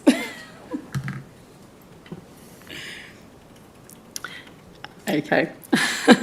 Okay, so as mentioned, they are legally binding, but they retain flexibility to reflect local circumstances. They establish agreed processes and practices with review mechanisms to ensure their ongoing relevance. These agreements are grounded in statutory principles, including collaboration, good faith and cooperation, the sharing of vision and expertise, and the minimisation of cost and delay within statutory processes. So the process is initiated by an iwi authority invitation, after which council must respond. And this is followed by hui, agreement on timing, negotiations, and the conclusion of a formal agreement supported by scheduled reviews. Just a quick question there, Donna. Initiated by iwi. If you're a hapu and you want a mana whakahono, that hapu has to get, or it has to be sanctioned through your iwi authority, is that right? Yeah, Or can a hapu just come straight to council and do that? No, so the legislation has changed. There was a point in time when hapu could have initiated, and we do have an initiation by one of our hapu before that legislation changed, but it is now only through the iwi authority. Okay.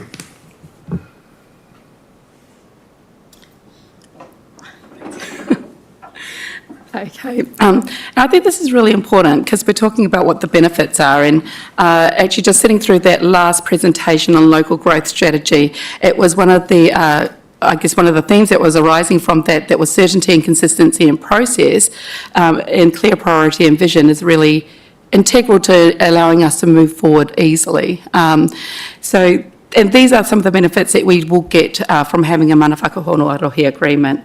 So for the community, it provides certainty and transparency in resource consent and planning processes. It supports more efficient processes. It can minimise delays and costs for applicants. It builds trust by showing how iwi, hapu and council are working together for the region's long-term wellbeing. It demonstrates meaningful commitment to treaty-based partnerships. For our iwi, our hapu, it formalises and strengthens the relationships with council. It provides agreed processes tailored to local context, improves efficiency by reducing duplication and uncertainty, and it aligns with national legislation such as the Fast Track Approvals Act. And for council, there's clarity on iwi hapu priorities, supporting better planning and decision making. Processes will endure beyond individual staff or leadership changes. Reinforces council's commitment to titiriti o Waitangi and enduring partnerships. It demonstrates proactive leadership and readiness for future statutory changes, and it provides a foundation for joint advocacy on shared challenges.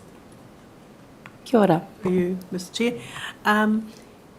So that's all good when it's all going good. True. When there is a disconnect where one party feels like the other party is not upholding those benefits and outcomes, what's the process there? That's when we get back together and we talk it through and we refer to our mana whakahono rohe agreement and flesh out what those challenges are. And hopefully we do come to a way to move forward and we can, the agreement upholds. But yes, there may be things that we might not actually agree to. I guess where I'm thinking of it is one thing to have an agreement in whole, but as experience has showed us, often things happen issue by issue. And it's like, does the agreement give that sort of certainty that iwi hapu and or council can deal with the issue without it affecting their overall relationship? Oh, I think so. David, do you have anything to add? Yeah, I was just going to add, in a statutory sense, that there needs to be a disputes resolution sort of provision in a mana whakahono.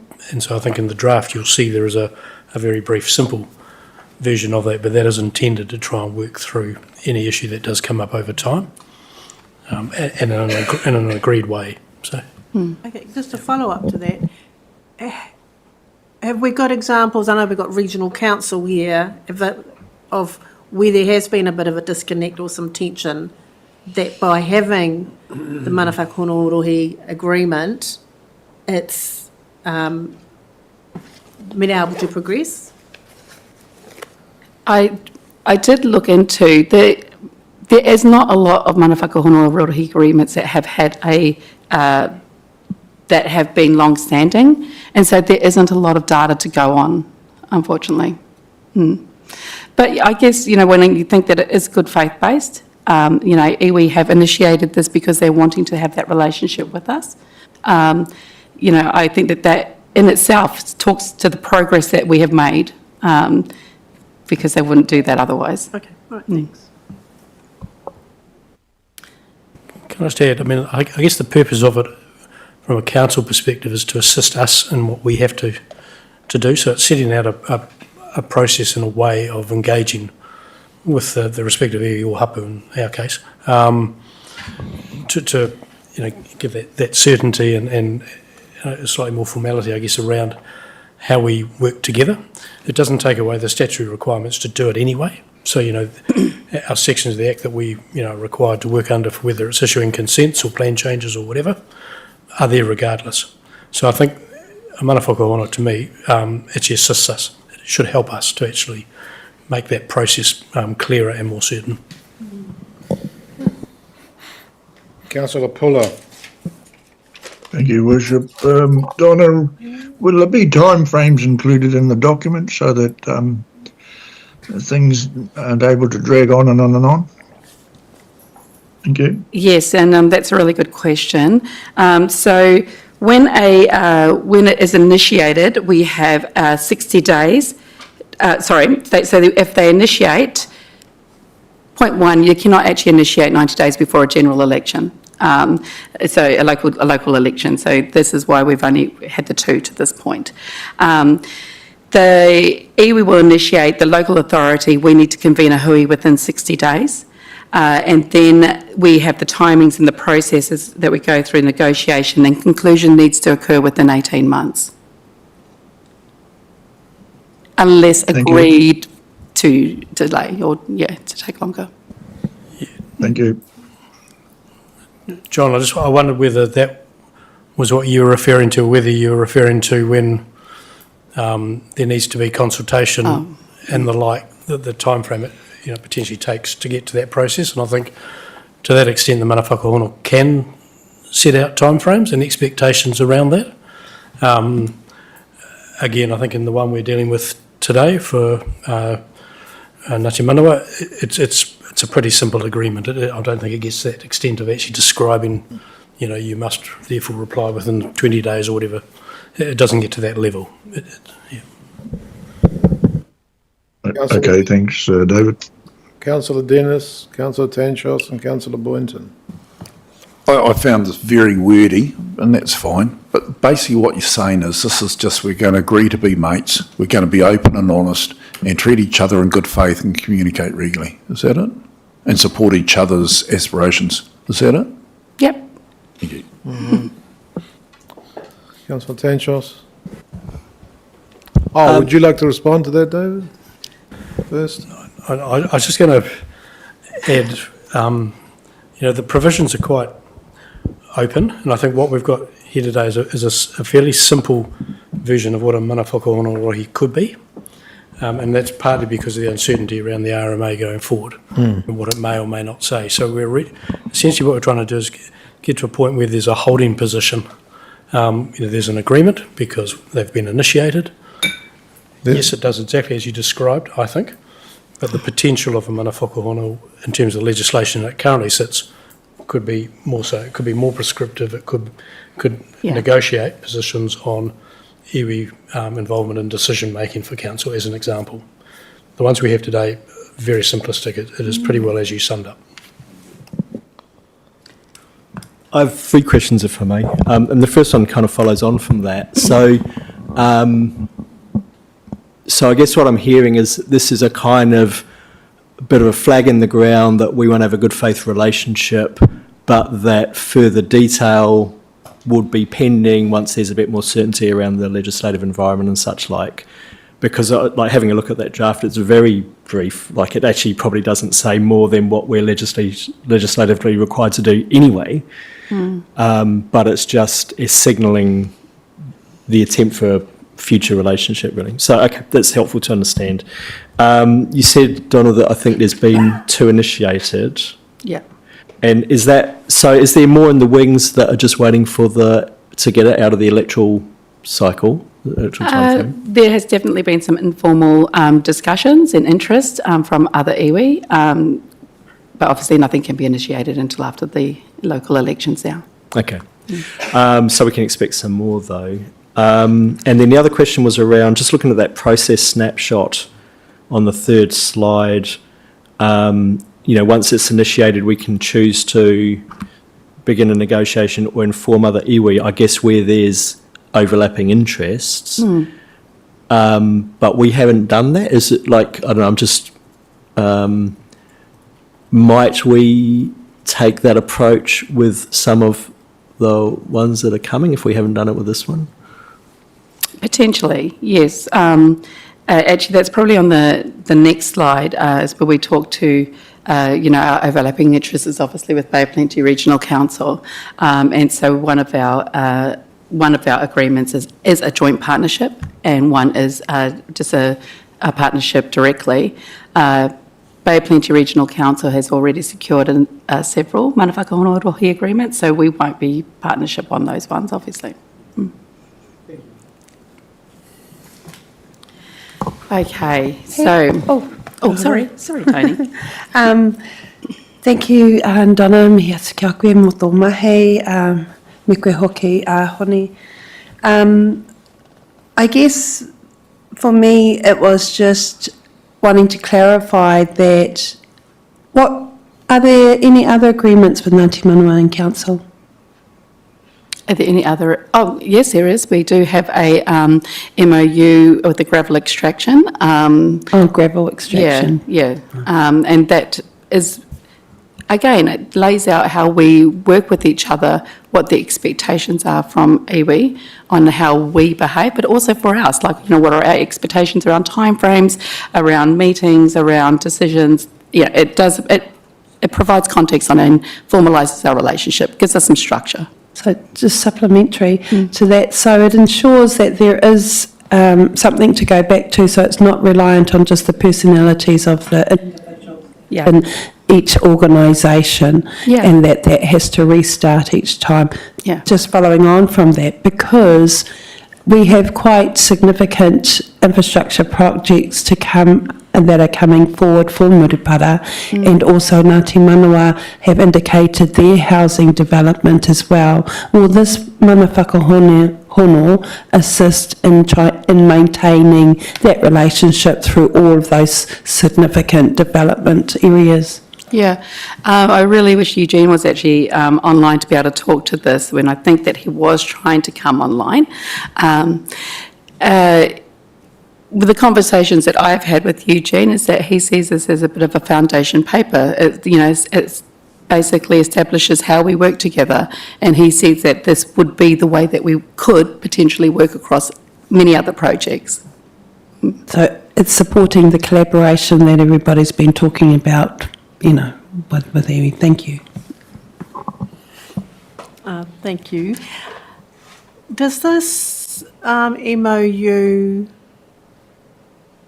favour not having any legal cases brought against us on issues relating to that iwi or hapu, like in the spirit of goodwill?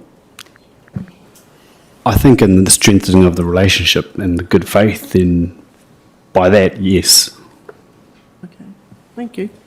I guess what it might avoid is some of these issues of stranded projects, without naming any, that that we could make sure that there is no misunderstanding at the very outset, and I guess a paper trail, because it seems to have been none in some of those issues. So this should help that, shouldn't it? That would be an expectation, would it not? Yeah, I absolutely agree. And we can see that with the MOU already, that the work is actually rolling through more efficiently than it has in the past. Just a question on Ngāti Ōkapu Wharepae Initiation 2023. If mana whakahono haven't been closed out over time, is it costing us in time and resources as council? Would it be better to close them out, have them endorsed and ratified, or they can be left open and it's costing us time and effort? That's a really good question. I wouldn't say that it's been costing us. It's definitely cost some time. I don't know if it's potentially cost money. I think it's really important that you have to get to an agreement that you are all comfortable with, and that's what's been the delay. There was the actual hui started slowly, then it picked up momentum, and there have been, as we all know, a raft of changes that have occurred over that time. And so where each party wanted to land probably wasn't quite in sync, and we're not quite there yet, but we're very close.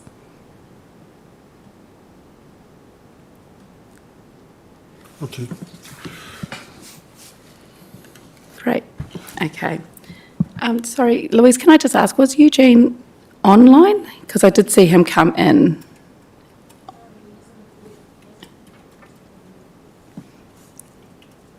Okay. Yeah, I did see him come online, but I wasn't able to let him in. No, we'll just carry on. Okay.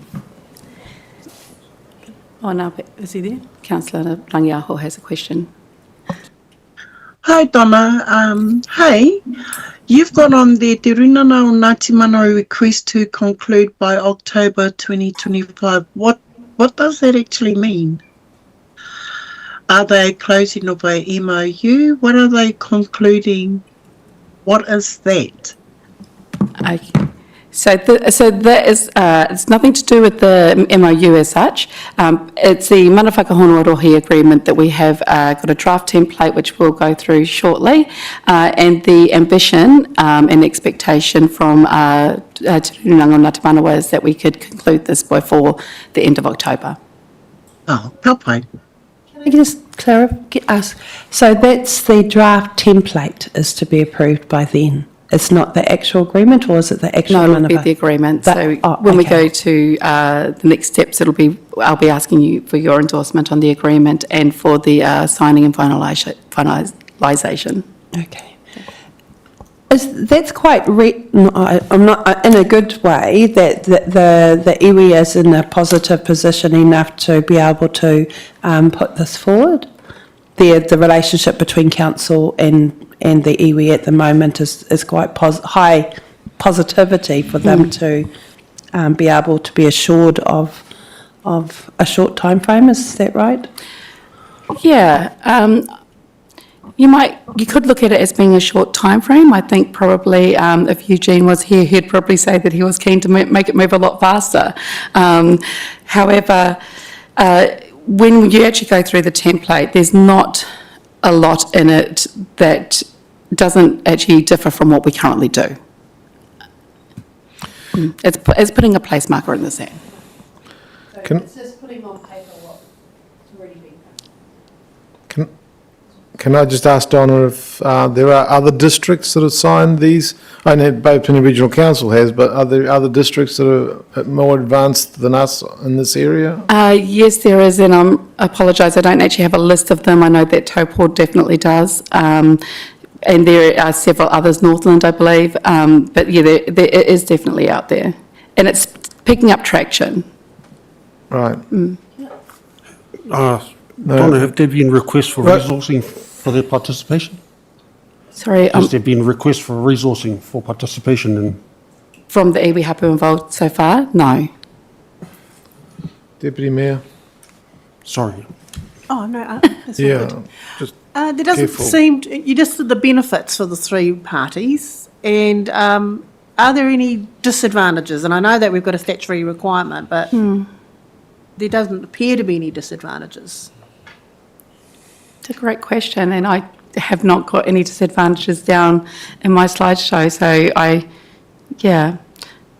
don't see there being a disadvantage. I see this as being beneficial to our relationship, but maybe I haven't looked that deep. Sorry. I guess if I put a lens of someone from outside the community who isn't aware of all the great progress we've been making over the last few years, that there could be some scepticism, disadvantage sort of points, because some people think we're putting too much resource and working too much with iwi and associated organisations. Yeah, I actually think this is going to clear up some of that confusion. Like from a community perspective, if we have got a relationship agreement as such in place, then it allows us to know what our expectations are around resource consents and timeframes. It should really provide better clarity, would be my view. Yeah, I hope so.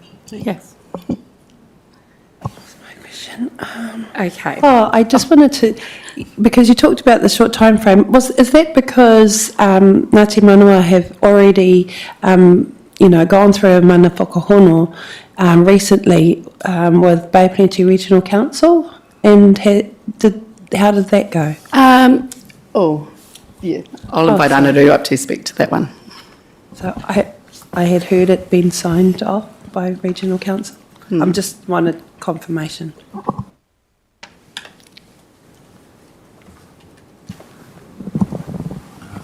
Wai te tūtai mi atu ki te kanihira. Wa tai mai ka rau nā tūmahaka kaupapa ki muia tātou I te rānei. My name's Anaru Verko. I'm a principal advisor with the Bay of Plenty Regional Council. And one of the areas that I'm leading is the advancement of mana whakahono a Rohe. Just to give you a bit of background, because I can understand where you all are coming from, because this is new, I guess, in a sense. Actually, our first mana whakahono a Rohe was initiated back in 2017 by the Tapuika Iwi Authority. It was, and they sent their invitation not long after the amendments to the RMA were made back then. I think it was within a fortnight that we received a invitation.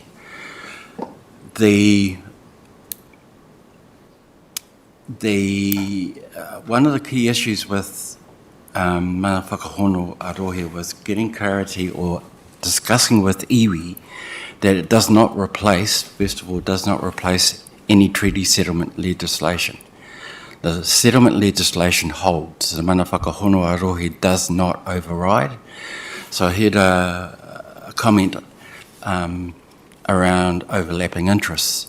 Overlapping interests are dealt with through the settlement and the deed of settlement. The mana whakahono a Rohe does not deal with overlapping interests. This is around how councils and iwi agree to work together, but under a more formal approach provided by statute.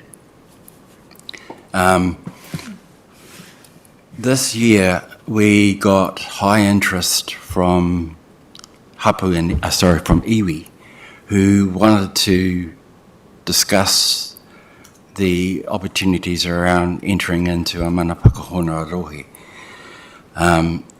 We advised them that, we're in a bit of a hiatus as to where central government was in terms of their legislative program, and in particular the RM reforms. And despite some of our staff being under NDAs, the information that we were still receiving wasn't giving us any greater clarity than somebody that wasn't under an NDA, put it that way. The point being is that until we actually see a bill drafted, and there's expectations around October, maybe November this year, we won't be able to land with any certainty on providing clear advice on what direction we need to take going forward. In June of this year, we presented a paper to our committee Māori proposing a short-form approach to the mana whakahono a Rohe. And essentially, the Ngāti Manawa mana whakahono a Rohe follows that short-form approach.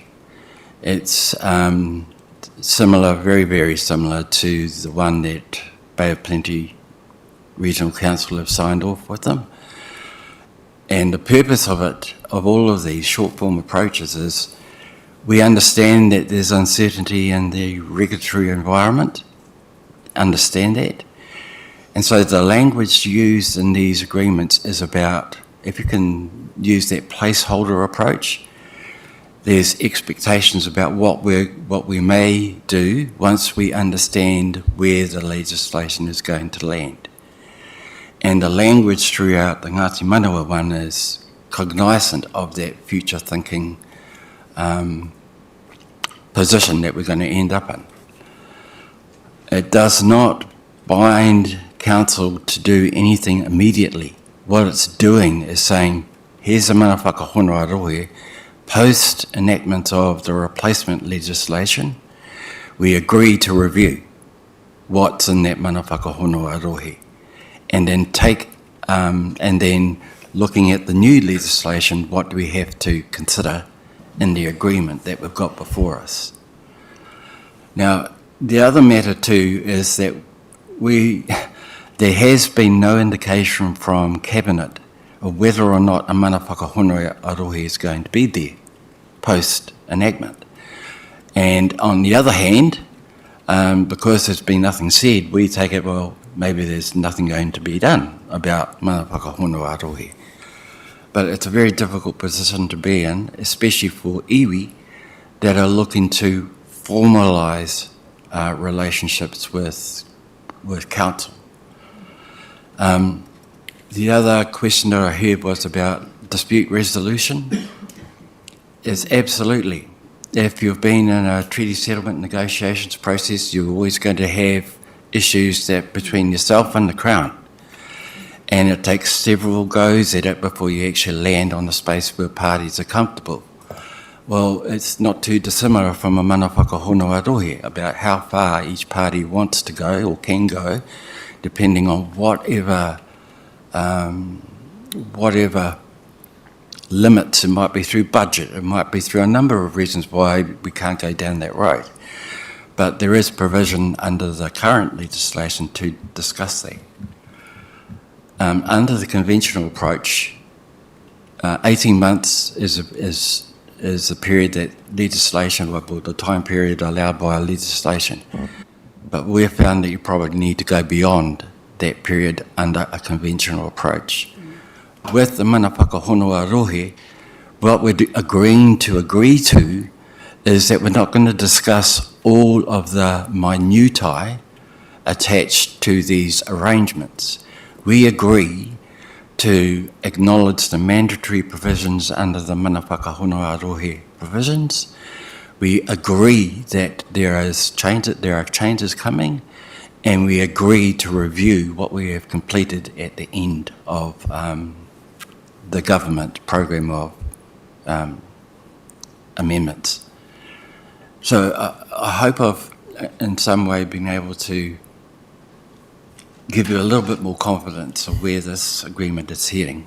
And I'm happy to support Donna with any questions that you may have. Kia ora.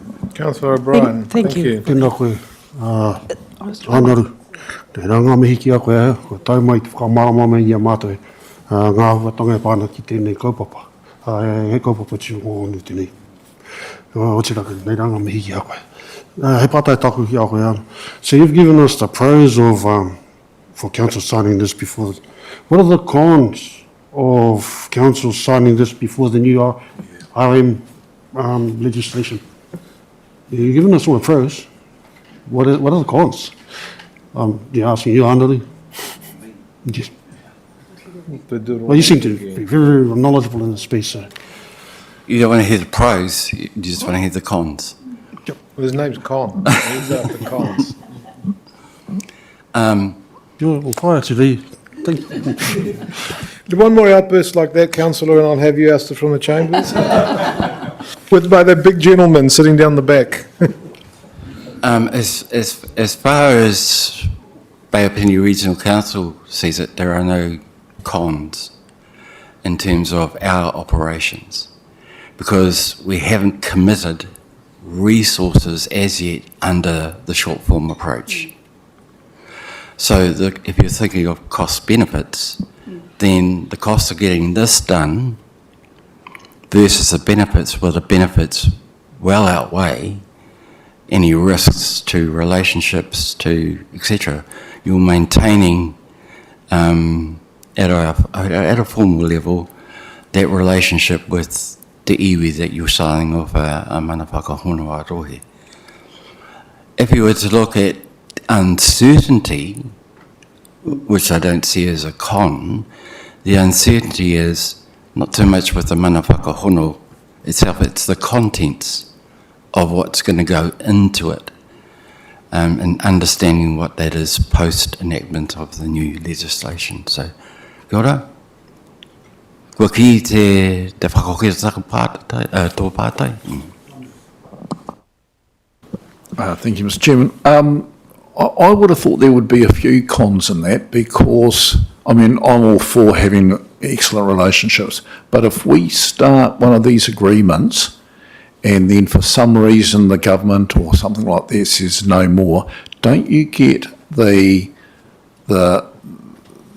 how do you describe it? The fact that you expected to have an agreement and then it's been wiped, don't you get a bit of dissatisfaction both from us and from iwi to say, well, actually, hang on, I thought we were going down this road, but because the government's wiped this or wiped that, then it fails over. Wouldn't it be better to wait till after we see what the RMA is and then proceed from there? And I know we could always, and I would like to think we'd form our own agreement with iwi, but going down this road of a formality that's set by someone else, isn't there a danger in that, Anuru? If I could give a comparison, so resource consents. Resource consents, if an applicant's gone through a consent process and the application has been granted, approved, in this triennium spanning the regulatory changes that are coming now, that consent holds good across in transition into the next legislative framework. I would be puzzled as to why there would be no transitional provisions for mana whakahono a Rohe where they are in place post enactment, because it's a statutory arrangement. Yeah. Kia ora, Eugene. Would you like to make any comments now that you're online? Oh, yes, kia ora koutou, and apologies for lateness. I think I had a technical issue with the link. But yes, kia ora koutou. Hei me mehinu ki kia koe I tēnei rā, ki te tautoko ngā kaupapa. Ai, pātumu nei he āriki tūwharetoa, moi mai rā. Ai, ko Eugene Berryman Kampahau, tūnui whakarai tirunanga o Ngāti Manua. Yes, for those of you I haven't met, my name's Eugene. I'm CEO for Tirunanga o Ngāti Manua. Possibly could I ask for the screen to be changed, because I have you in a very small box in the corner and I'm looking mostly at the slide. So so I can see you, but only just. But if we could change that view, please, that would be great. But look, maybe just a couple of comments. First of all, Ngāti Manua view this as a relationship agreement, and I guess just based in terms of the previous comments that have been made by Naru, we worked through with Bay Plenty Regional Council on the short form agreement as a matter of practicality and pragmatism. I think Arnold has certainly outlined, if we focus on the detail and the minutiae, then these things can become quite unwieldy quite fast. Ngāti Manawa's perspective is that this is about formalising our relationship with Whakatane District Council.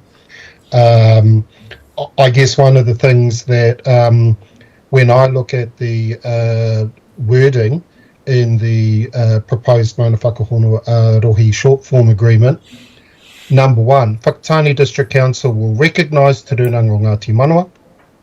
Number two, seek to establish ways in which Te Rūnanga o Ngāti Manawa may meaningfully participate in resource management decision making.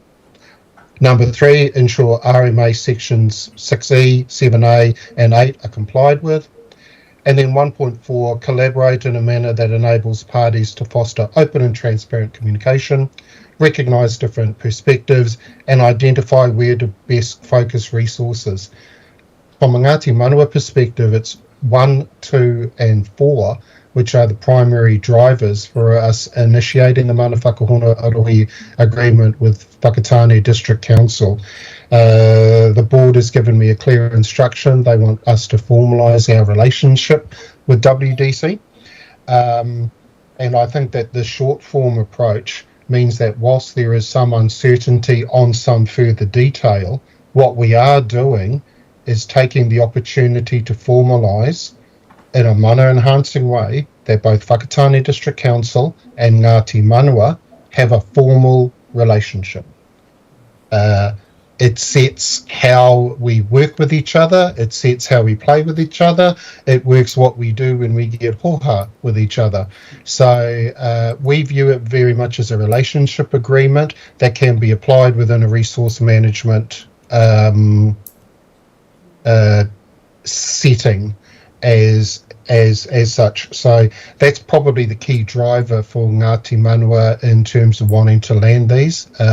The board are extremely pleased that we've landed our one with Bay of Plenty Regional Council. I have a board meeting tonight. It would be wonderful if we could land our one with Whakatane District Council as well too. And one more thing which I know is in one of the slides is of course it also means that that relationship is between the organisations. It's not individual dependent. So if there are staff changes, if there are governance changes, then actually what we end up with is quite a clear, the two entities still agree how we work together. We are not dependent on any individual. So look, those are probably the key things that I wanted to raise at this point. Once again, I'm happy to answer any questions. One might have come up in the chat. Kia ora, Eugene, Deputy Mayor and Councillor Tanshos have questions, but maybe not related to your bit. Tēnā koe, Eugene ko Leslie, aho. You actually answered my question. It was actually what happens when the key players have left or no longer around the tables.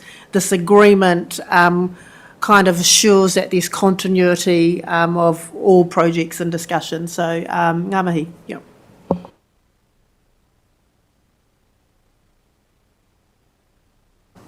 Tēnā koe, Eugene. Welcome to our council briefing. I think it's the first council process you've been in, so welcome. It's nice to see you here. And also to you, Anaru, tēnā koe.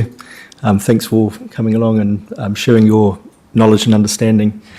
I have a question for each of you, actually, if I may. My first one, Eugene, and to acknowledge Ngāti Manawa as well. Ngāti Manawa in the house.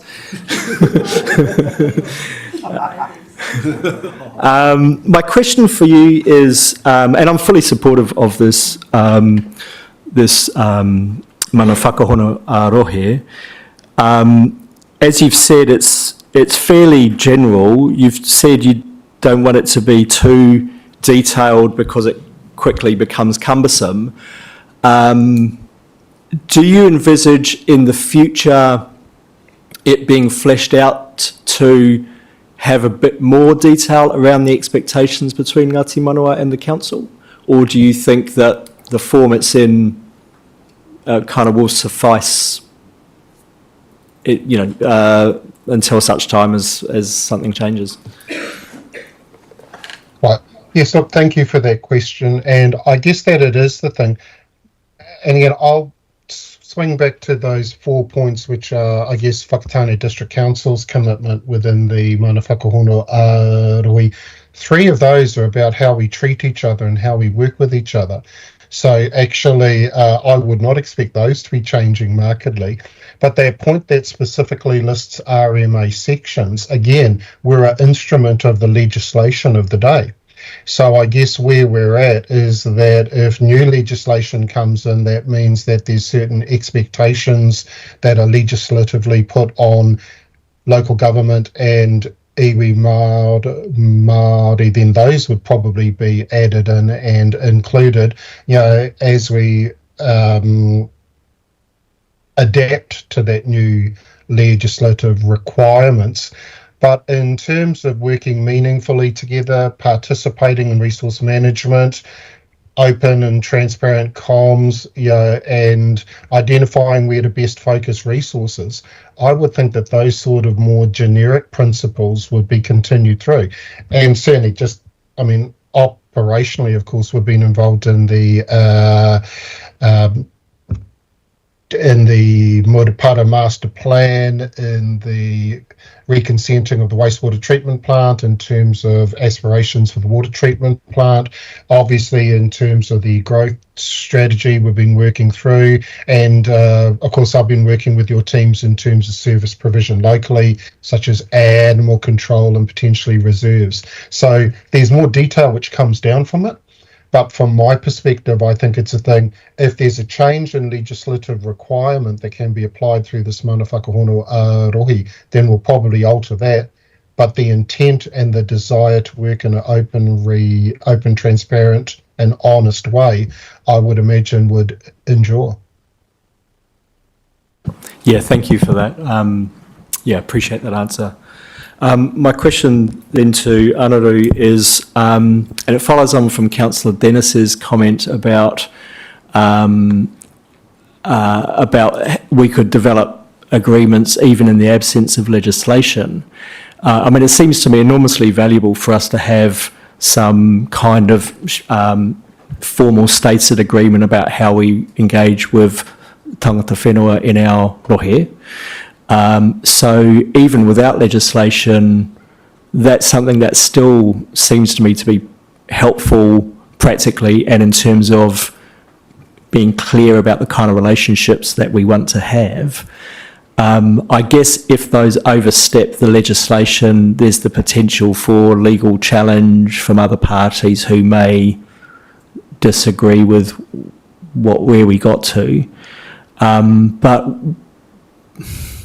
would you agree that even if the government chose to remove these provisions, that there's still scope for us to develop these kinds of agreements usefully?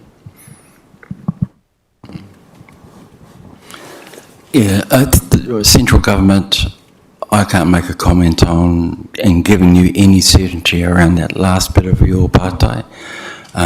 That's going to be entirely in the hands of government. But in terms of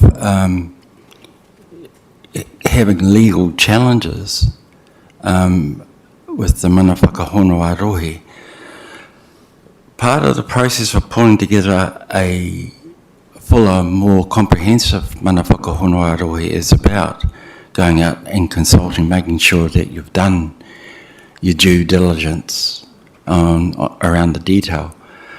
The short form approach doesn't bind parties in that way. It's not stepping on other people's toes. It's, as Eugene has said, those 3 parts around securing a formal relationship with council. The details around what this government is going to do in terms of planning and consenting, we're agreeing, I think Eugene is saying agreeing, let's hold off that conversation, but the most important thing is we are acknowledging, both parties, that we now have a more formal relationship in play now, and there's scope to grow that relationship. Supplementary to that. I suppose what I'm trying to what I'm trying to get at is that as a district council, our relationships with tangata whenua in this district don't really rely on legislation or the government. You know, that iwi hapu whānau are here and not going anywhere, and it's our ethical and moral obligation to establish good, authentic relationships, regardless of the changing vagaries of what happens in Wellington. Absolutely. So there's no question about that. This is just another tool in the toolbox around how we can enhance those relationships. But you're quite right. If we were to revert purely to Te Titi o Te Waitangi and the articles under the treaty, then yes, we have an obligation. Councillor O'Brien. Yeah, I guess just to expand on that now, I'm drilling down to the detail and the contents of this draft here. 1.3 says we ensure that the RMA section 6E, 7A and 8 are complied with. Now, the government's looking at getting rid of section 8 and making some changes to 6, 7, 7. I guess this is an example where we'll probably may be able to take this out of here because we can't comply if those changes are made. Is that something we'd be looking at? Yeah, I think with the BOPRC agreement, we added something alongside that comment, or where these provisions are to be replaced. Okay. So that was inserted into the agreement, so you're protecting yourself. You're not just saying what's the obvious, which is the RMA now. So I think there were words to the effect of, or where these provisions are replaced. But there's an overarching statement in there anyway, I think, that any changes to any part or all of the Act, the parties will come back together again anyway. Thank you. Eugene?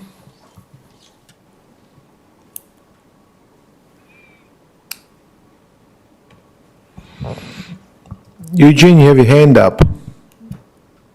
Oh, yes. So just in terms of that, my reading of section 3.1 of the proposed Mana Whakahono Rohe agreement does outline that if there's a change in legislation, basically we can review some of those clauses. So just to tautoko what Ānuru outlined, from my view, again, we are looking at a relationship agreement.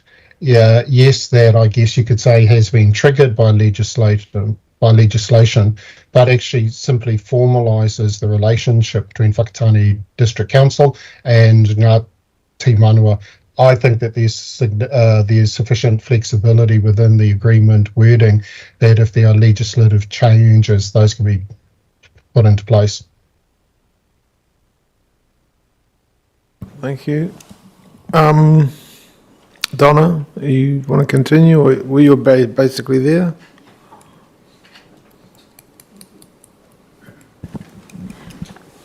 Okay, so I feel like we have gone through the current context. We've probably fleshed that out quite a bit, so we might just move on to the next slide. This is the financial and resource implications. Look, we recognise there are financial concerns, and work to date has been covered within the staff core duties. Current staffing capacity within the Toikotoia team and resource consents team to support the development and implementation of Mana Whakahono Rohe agreements currently exist. We anticipate that these agreements will strengthen our relationships and create efficiencies without significant or additional cost. It's good to hear. And we'll just move to the last slide. So for the outcome and our next steps, what we are seeking is the following outcomes from this council meeting on the for the council meeting on 2nd of October. So endorsement for council to enter into Mana Whakahono Rohe with Te Runanga o Ngāti Wairua, and a formal approval for the CE to finalise and sign the Mana Whakahono Rohe. Can I just ask if at the Ngāti Manawa end, it's Eugene that signs? Yes, Yes, it will be. Yeah. And I guess just in conclusion, we are bringing together the mana of iwi hapu and the mana of council, and we're setting out how we work together. Okay. Thank you, Donna. Kia ora. Kia ora. I guess we can move on to the next section, which is thank you, Donna, the flood wall integration. I just asked, do we need to give an indication on where we're heading on this? Because we have Ngāti Manawa here. I'm just asking. I think that's up to the chair. So the chair decides whether we have direction to give to Donna. No, this is just a briefing. That's a briefing, yeah. The council October, meeting as we make okay. a decision on the second of October. Thank you. It's just clarification. Yeah. No, I think we're good, but my reading of it is that there are no serious objections to anything. Otherwise, people would have maybe sounded the alarm already. So, thank you, Eugene. Oh, yes, look, thank you for your time, and I'm quite happy to jump out now. But yeah, if there are any further things that you need from Ngāti Manawa's perspective to inform your decision in October, then Donna and Hone know how to hunt me down. But certainly it is that thing that look forward to that outcome. Kia ora koutou. Kia ora, Eugene. We're now moving into public excluded.